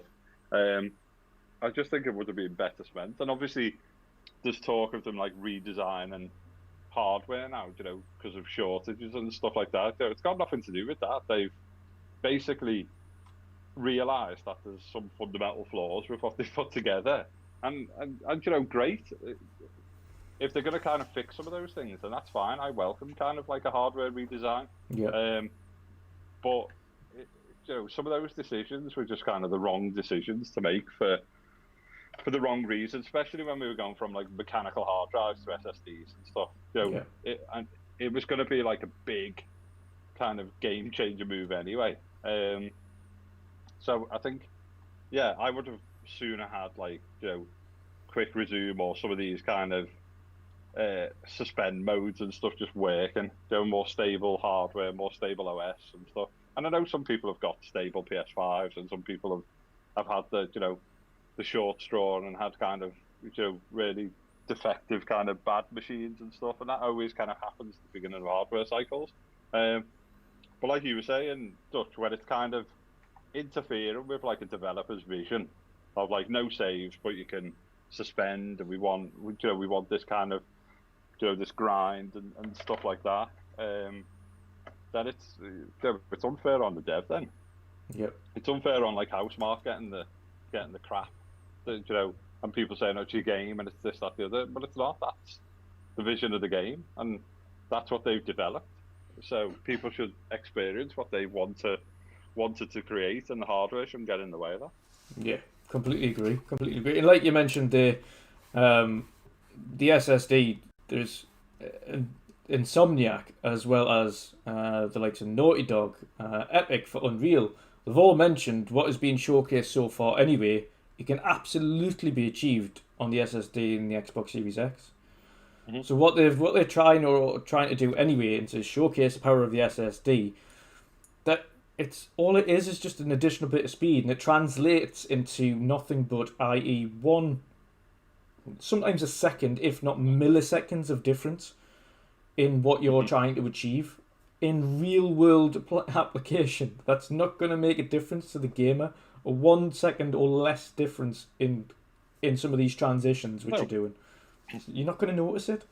So it's mad. Sorry, I was going to say, it wasn't long ago, was it, where we didn't mind like a 1 minute 40 load time going into Red Dead 2 or something. Yeah, granted, it's then kind of like a world. They're really good at what they do because it's a world that's kind of loaded in and stuff there. Yeah. But there were other games where it was like a 120 load time, or it was this, or it was that, And I'm not saying that's where we want to get back to. Obviously not. But we all kind of coped with that. So the fact that Sony and Xbox were kind of going to take us into a world where it was like sub 20 seconds and stuff, then that's like joyous enough, for us. We've all kind of experienced it. So I can't, when I'm playing some games and stuff now, I used to use kind of load screens, or loading into games to go make a brew. And I can't even do that anymore. I've got to like purposely pause the game to go make like a drink or something, because you haven't got those loads. You haven't got the time. Those long wait times anymore. So, you can't quickly run and get a drink. You've got to pause the game to get a drink. You're like, no, wait. Yeah, hold your horses.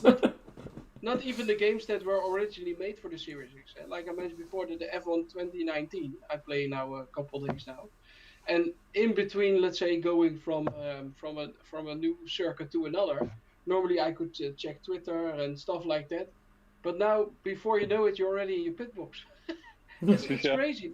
The loading between races, or the loading between sessions from free practice to qualifying, for example, or from free FP1 to FP3, that every time that loading goes so super quick, it's insane. And you have also an option button normally, which you could press in loading, so you could adjust some settings.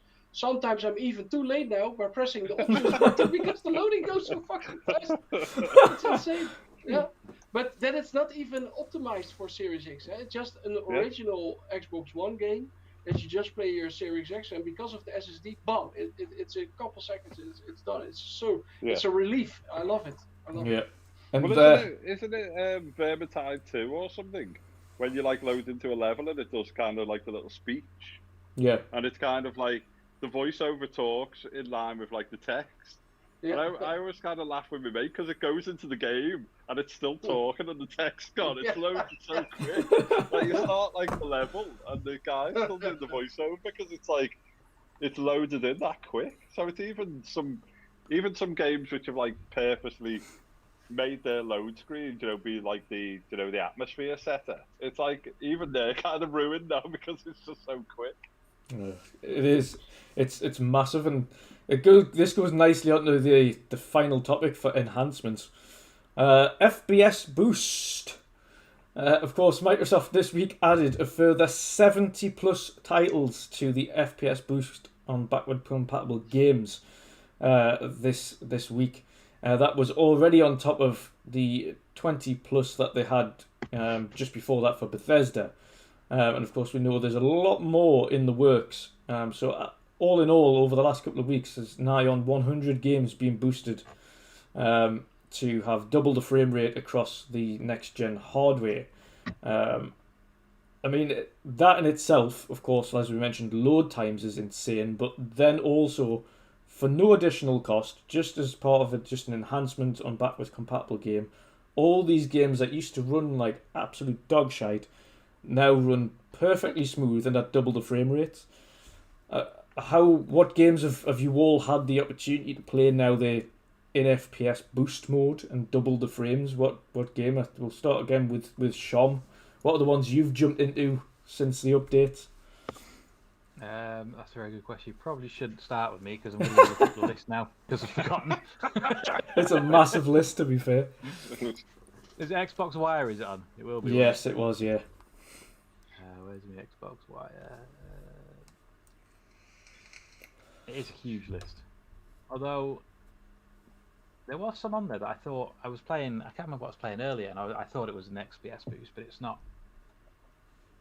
It's also funny. Normally I wasn't so busy, with the 30 frames or 60 frames. When in the Xbox One generation and prior to that. But seeing now all those games running at 60 frames per second, also like Sea of Thieves, for example, that I played a lot. Yeah. Going from 30 to 60, it's such a relief. It's also that my eyes notice it now because I play way more 60 frame per second games. If I play now a 30 frame per second game, it feels like a slideshow. I feel my eyes are getting more sensitive for the 60 frames or the 30 frames, and that's mainly, I think, due to because play more 60 frames per second games. But it's such a relief. It's so smooth. I think your eyes get also less tired than it has with the 30 frames per second because it's more smooth. But yeah, in general, I think it's fantastic what they do. And also, like I mentioned, the Recore only that I played yesterday, then going from 30 to 60, man, it's almost that the controls are not made for that. Yeah. Smoothness. Shom, have you managed to find your list? Oh, there's one thing I was a bit gutted. I don't know if Vin's still in the chat. Yeah, I think he is. Yeah, he is. Oh, no. You there, Vin? Oh, yes, he is. Vin's still there. Muppet's not, but Vin there. is. Yeah. They put an FPS patch on Deus Ex, which would be happy for him because he picked it up, but annoying for me after I did my zero deaths permadeath playthrough. That would have been a lot not easier, but nicer on the eyes to do in FPS boost. Yeah. Okay. Oh, what I was planning on doing, I was going to pick it up. I bought it, but I've not really played that much. Is the Assassin's Creed Ezio collection. Ah, them again. It's a good time to jump into that then. Yeah, so that's a good one to. Apparently, Unity is amazing on FPS boost. Is it really amazing, or is it people kind of going a little bit too excited over something? No, like really amazing. If you think of like how, like, Assassin's Creed Unity was like a proper. It was almost kind of like a new Crisis, wasn't it? Because remember, it like it wouldn't run. One way of putting it. It wouldn't even run at like 30 on like some consoles, and you had like massive crowds and the architecture and stuff. True. I've had like 3 mates like pick it up and start playing it again and just say it's almost if you ignore the kind of the res, because I presume it's like 900p or it might be 1080p. I can't remember what res it is, but if you kind of ignore that, they're like it's almost like a current gen game. Just looks amazing, and it's just super silky smooth, and that's what that game kind of cried out for. When you're walking through like the big crowds and stuff like that. So yeah. I think that's definitely worth kind of playing. So I need to kind of pick that up and play it again. But I agree with you. Like the Ezio collection as well. It's going to be like awesome, isn't it? But I do. This is what I find irritating: is there's a lot of nice people and a lot of top people in the Twitter community, but there's some hyperbolic people as well. It's just kind of like I was playing Anthem the other day, and my eyes were melting. They were just, the graphics was beautiful. It's just like I was serenading it, and it's just like, mate, it's a good-looking game anyway, and having it in like 60 FPS, it's like okay, that's it's a smooth game, but yeah, just the way they're just like, oh, and I caressed it and I dived through it, and it's just like, come on, man, it's a computer game, just and then they turn the servers off on them. yeah. And then they close the servers down on me. No. Yeah, you always get those that are just like, oh, it's gorgeous. It's like, no, it just runs better. The graphics haven't changed. It's just, it runs better. It runs smoother. It runs how it meant to run. I think Unity is genuinely one of those things, because I think even obviously I trust the guys who were saying how good it is. I think Digital Foundry even like did a piece on like the original like disc version of Unity before FPS boost. It was kind of unlocked, wasn't it? And it kind of it ran really well on the like Series X, but now it's obviously unlocked and stuff. It's just one of those games I felt like it was a bit ahead of its time in terms of they tried to do too much with the hardware. I kind of liked Unity when it came out. I like the idea behind it. I definitely like them trying to incorporate co-op, because that was one thing everybody was crying out for, and I think it still could have worked. I just think they went about it a little bit wrong. Mm-hmm. Well, I think I don't know if it was like Mikey. I don't know if it was like Mikey Yabra. I always say his name wrong. Yabara. So I don't know if he posted something playing co-op on Unity, or someone did on Twitter. It was Phil, right? Today. Phil it was Phil, yeah, sorry. It was somebody else. Yeah. So it'd be quite nice to pick that up and play. So co-op and see what it's like. I'll play with you. I think there's only 1 or 2 more achievements I need left on the game, and they're co-op related. Oh yeah, cool. Yeah, we'll jump in and have a go. Anything else on your list? Sorry, I was hijacking. Yeah, no, I was so excited by FPS boost, I just spoke. Okay. Alien Isolation. I need to jump back into that, because I love that game. Yes. And that being in 60 FPS will just be a little bit nicer. It won't, massage my eyes and caress my eyeballs, but it'll be good.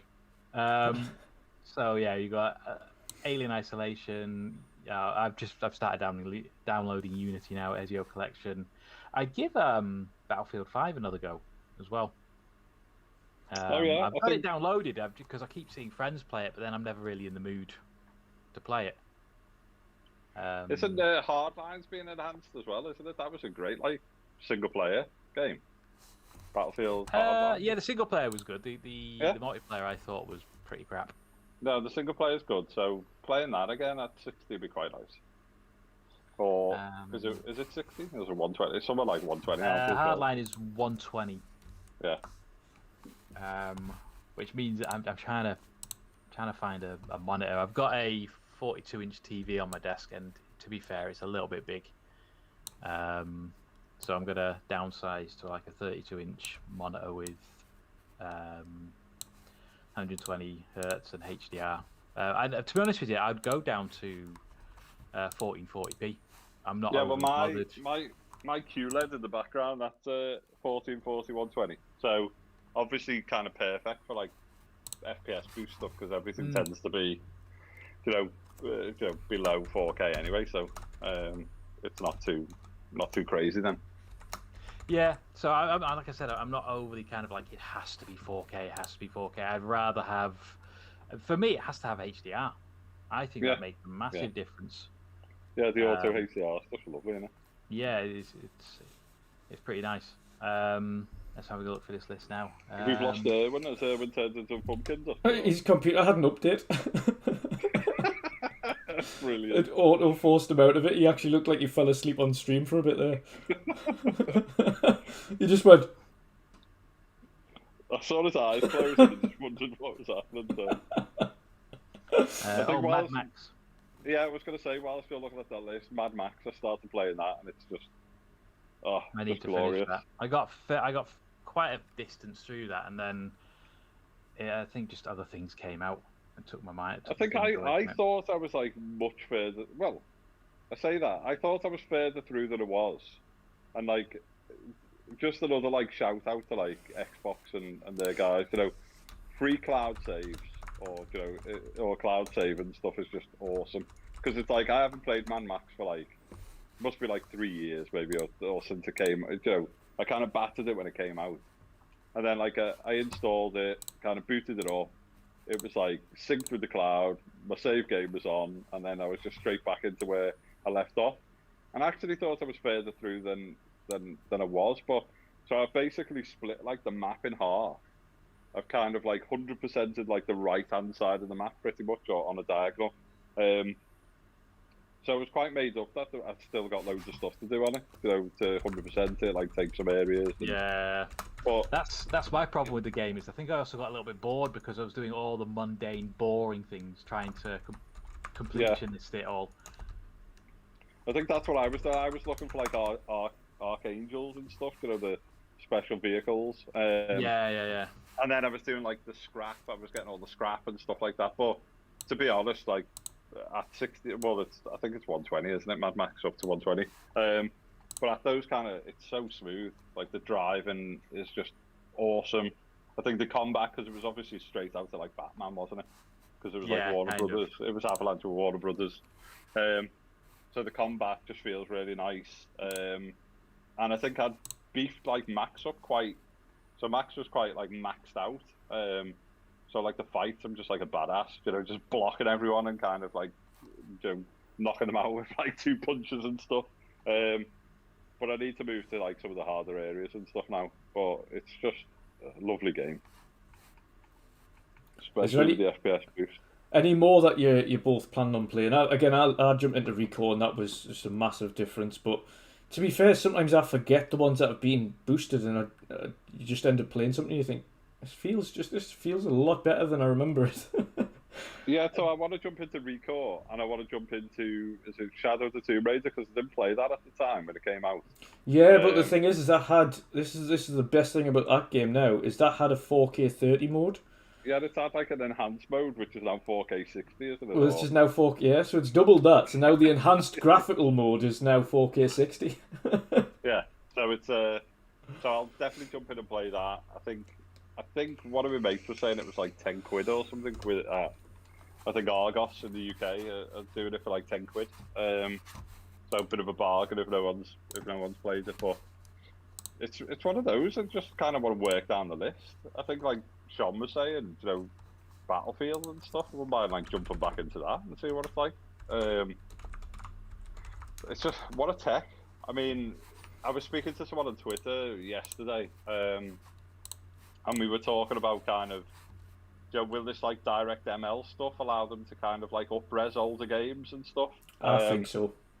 And I think as and when they can do that, you've got like an ancient catalogue which is going to kind of look, it's going to look like current gen and stuff. Like some of these games are going to look amazing. Where you've got people, I've got like they've got like the FPS boost now, but a couple of them are at like 900p and stuff like that. So they could do with like a little bit of a kind of a res pass on them and stuff. But that would just be like game changing, wouldn't it? And I'm sure Jason Arnold and the team and stuff like that are absolutely in the thick of trying that stuff, or at least looking at it at the minute, because you've just got auto HDR, FPS boost, and obviously quick resume, quick loading. Yeah, it just enhances everything that you had has been enhanced, and it doesn't cost you anything. It's just part and parcel of having the system in the first place.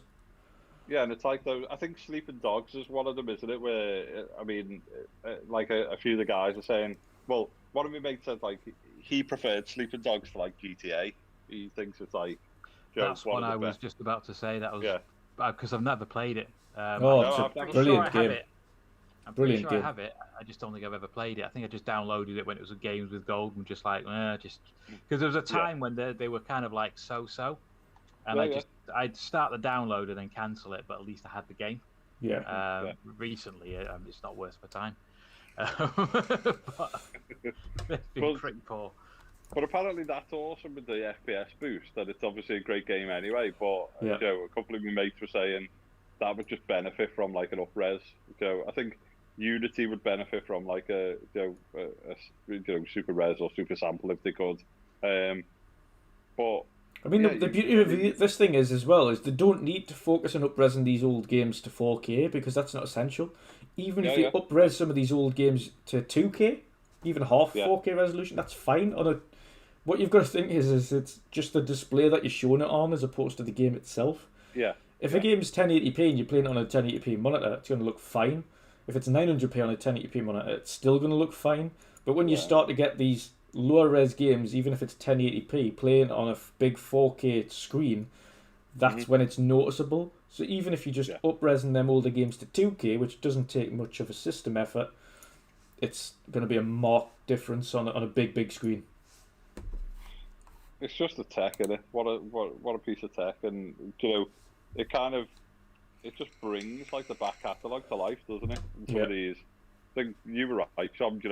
Some of these like older games are a bit, rose tinted specs at times, but it's like if you jump into something and then it's like buttery smooth and stuff like that, you can kind of forgive that it's at a lower res. I mean, Mad Max is perfect because, it's probably, I think it probably is like it's probably 1080p actually. It might be 900p or 1080p, but because it's kind of set in like the desert and it's hot and you've got like the heat haze and you've got the dust and stuff like that, it doesn't need to be like a pristine, clean picture because it's all like gritty and stuff. But it just feels so smooth, and when you're driving around and you see kind of like the oil pipes on fire in the distance and stuff like that, and you start trying to take down the rigs and multiple vehicles and that. It's just unbelievably good. Such a good game. And I kind of, a bit like you, I was kind of wondering why did they stop playing it? But I think it was, I just kind of got bored of like some of the mundane stuff because I was trying to like 100% it. Yeah, because normally what I do is I stick on like a podcast or something while I'm just doing this mundane thing. But if there's nothing on or just a better game comes out, and that kind of starts to consume your time. Yeah, I agree with that. But I suppose I've got the whole left map I could leave the mundane stuff for now and then start, doing some of the, taking over some of the areas and the other forts and stuff, which would be quite good. But definitely, I'd recommend anyone in chat to kind of install it if they haven't done, because it's amazing. Yeah, 100%. And this is where we'll wrap up this week's show. It's been awesome. Again, apologies for any technical issues on this new kind of setup and things like that, but of course it'll get smoother over time. But it does save on outlay for the show, which allows us to implement more things and get more things kind of put into the show as well. A little bit more fancy stuff and fancy overlays and whatnot, and get the chat involved a bit more. So hopefully you liked what you saw of kind of the new setup. But we'll get into the rollout. Before I do the outros, I want to say, of course, we have a new program going at the moment which focuses on getting new creators up and running and encourages kind of new creators to not be as scared to get a good start on things. So we've started the Midweek Mixup Collective, which essentially allows, we have 2 partner channels as well. So we have Fun Speculation from Xbox Ultimate Podcast and the Green Pass Gaming Crew, Flap, as the main partners. Essentially what they will do is they will help pinpoint up-and-coming creators for YouTube, whether that be live streamers, whether it be gameplay, whether it be on YouTube or Twitch, whether it be unboxing, game reviewers, whatever it is, whatever your passion is and you're trying to get into game content creation, where they kind of bring new talent into the fold as part of an already growing community. So it gives you a little bit of a boost and a head start, but it also unlocks kind of some of the knowledge that we already have to give you kind of a helping hand. So we've already got 2 on board, and that's D Black Raven, who's doing game reviews a lot of the times at the moment, and of course Xbox Mick, who's doing a lot of unboxing and also kind of early impressions videos. So make sure to jump over and have a look at their channels. They are part of the collective as our first creators. So please show them some love and give them a follow. And of course, we're open to new creators all the time. So if anybody's interested in getting started on being a content creator, but you're not quite sure how to do it, how to go about it, then of course hit us up and we can sure get you into the group and give you a helping hand and welcome you as part of our community. Other than that, we will get to our outros. So Shomberlon, if you can let people know, brother, where they can find you and what you're going to be up to over the next week or so. You can find me on Twitter and on. Am I on PlayStation with the same? Yeah, I am. Yeah, PlayStation with the same. Been that long you've been on. I think I seen you online the other day, actually. I think I might have seen you online the other. I don't know whether you were online, but it said you were online like a week ago. I started to play Days Gone, and then the wife came in and went, "I really want to watch something. Can we watch something?" It's like, fine. Off. So yeah, that lasted a whole 15-20 minutes. Yeah. But yeah, you can find me Xbox, PlayStation, Twitter as Shomberlon. I don't know what I'm doing this week. I've got a lot going on at home, so if I'm on, I'm on. If I'm not, I'll probably be watching Netflix or something like that. Awesome stuff. Awesome stuff. And last but not least, our guest for today, of course, I'll do Erwin's outro. Erwin, you can find Erwin on Twitter as Forza Erwin84. You can find him on Xbox as Forza Erwin. You can find him everywhere else as Forza Erwin. So make sure you drop him a follow. I don't know what he's playing this week. He's back to being able to play games. F1 2019. F1. He said. F1 on his Fanatec wheel. F1 2019 on his Fanatec wheel and other things which has been so NDA'd up on that he can't talk about them, otherwise he'll be assassinated by someone. Yeah, he's part of the Forza panel, so he's obviously, hopefully, he's had the chance now to jump into Forza 8 or Forza Motorsport as we know it. So obviously we'll see more of that in time, but I'm sure Erwin will tell us in the DMs a little bit what that's like, but we can't say it publicly. But other than that, Chris, thanks for joining us again. Again, you all may as well be part of the panel at this point. Yeah, it's always a pleasure to be on this show, and obviously great to catch up with you guys and everyone in the chat. I am in the usual places, so CJ Grannell on Twitter. Obviously, trying not to cause too much mayhem anymore. I'm too old. I'm too old for like for attracting the craziness, and I think I've managed to like block everyone who was like causing shit my way. So I've kind of managed to get past that environment. Yeah, my Twitter environment is a serene, sensible place where I have some good conversations with loads of people, which is great. Hard Times UK on Xbox and the rest of the services, but I tend to be on Xbox, more than anything else. Jump on Steam from time to time when I want to try and play a bit of Squad or something a bit different. But yeah, I've been dropping in and out of MLB. I've obviously been jumped back into Mad Max. I've played a few. I've been achievement hunting, which I don't know. Sometimes I feel bad about saying that. I've done a couple of easy. I've done a couple of easy games in the last week. Same. To get my score up. I'm a bit like you. I'm trying to kind of move towards 100,000 gamer score. So I need to kind of box that off if I can. Yeah, I was doing a few. Lightweight. I know. It's even worse though when like us, you've probably been on Xbox Live for the best part of 15, 16 years, and you're sitting there and you see everybody else, like, I've got 14 years on mine, and I see everybody else at this point, like, 250,000, 300,000 plus, and I'm like, still twiddling my thumbs there. I was like, beginning of last year, I was on 50,000. I was like, really?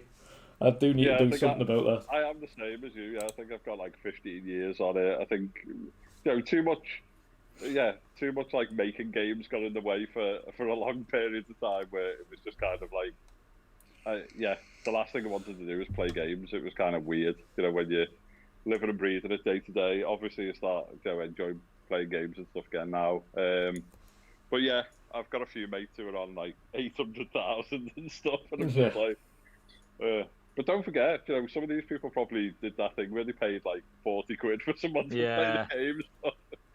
No, there's those games, aren't there, that are dead cheap that you can get like 5,000 or 6,000. Yes.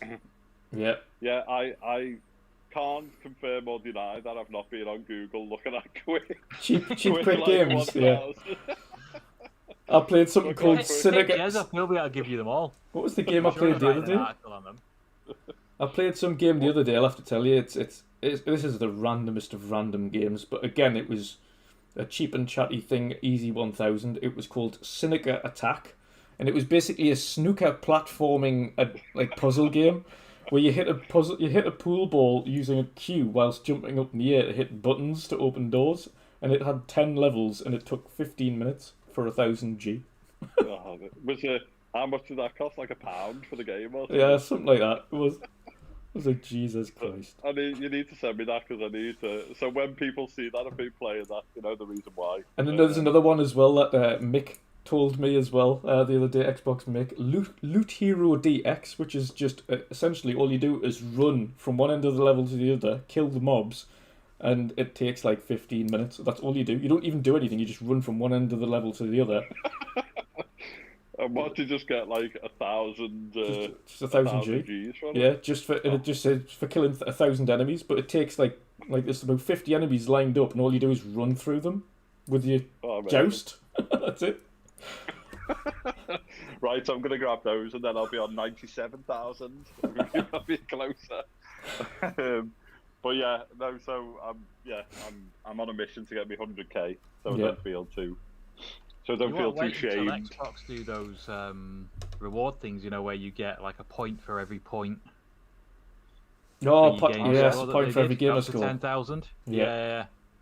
I missed on that. I was like, they started that after I had like a 6,000 gamer score month. The other, like, I think it was the last time they did it. And they were like, okay, this month we're doing like every gamer score you earn gets you a point. I'm like, oh really? So I've just 6,000 points I've just lost there because I could have done that this month. Thanks, guys. I don't know when they'll do that. So I'm gonna play that pool ball thing and run from one end to the other, like you did. But yeah, Definitely. Thanks. As always, thanks for having me. No, it's no problem. It's no problem. Always welcome, Chris. Always welcome. Outside of that, of course, you can find me on Twitter as WandrinDutch, YouTube as WandrinDutch, a slightly abbreviated Wandrin with an N, Dutch on on Xbox. I know you had a bit of an issue trying to find us because of that abbreviation. But yeah, slightly abbreviated. But yeah, pretty much everywhere as WandrinDutch. On PSN, I'm actually as GoesseN, which is GoESSEN. So if anybody wants to find us on there, it's very rare, of course, to play online there, so it's pointless following us, really. It's all single player stuff on that. Other than that, we have a dual giveaway for when we hit 1,000 subs. So when we get to 1,000 subs, we will be giving away a copy of Scarlet Nexus and a copy of Ratchet & Clank Rift Apart. Of course, we expect and hope to achieve that by end June/July, so fingers crossed we can get there. Of course, we wouldn't be able to do it without your support, so thanks everybody again for tuning in. Amazing chat again tonight, really active again, and thanks once more for joining us. We will see you all again next week. Thank you and goodbye.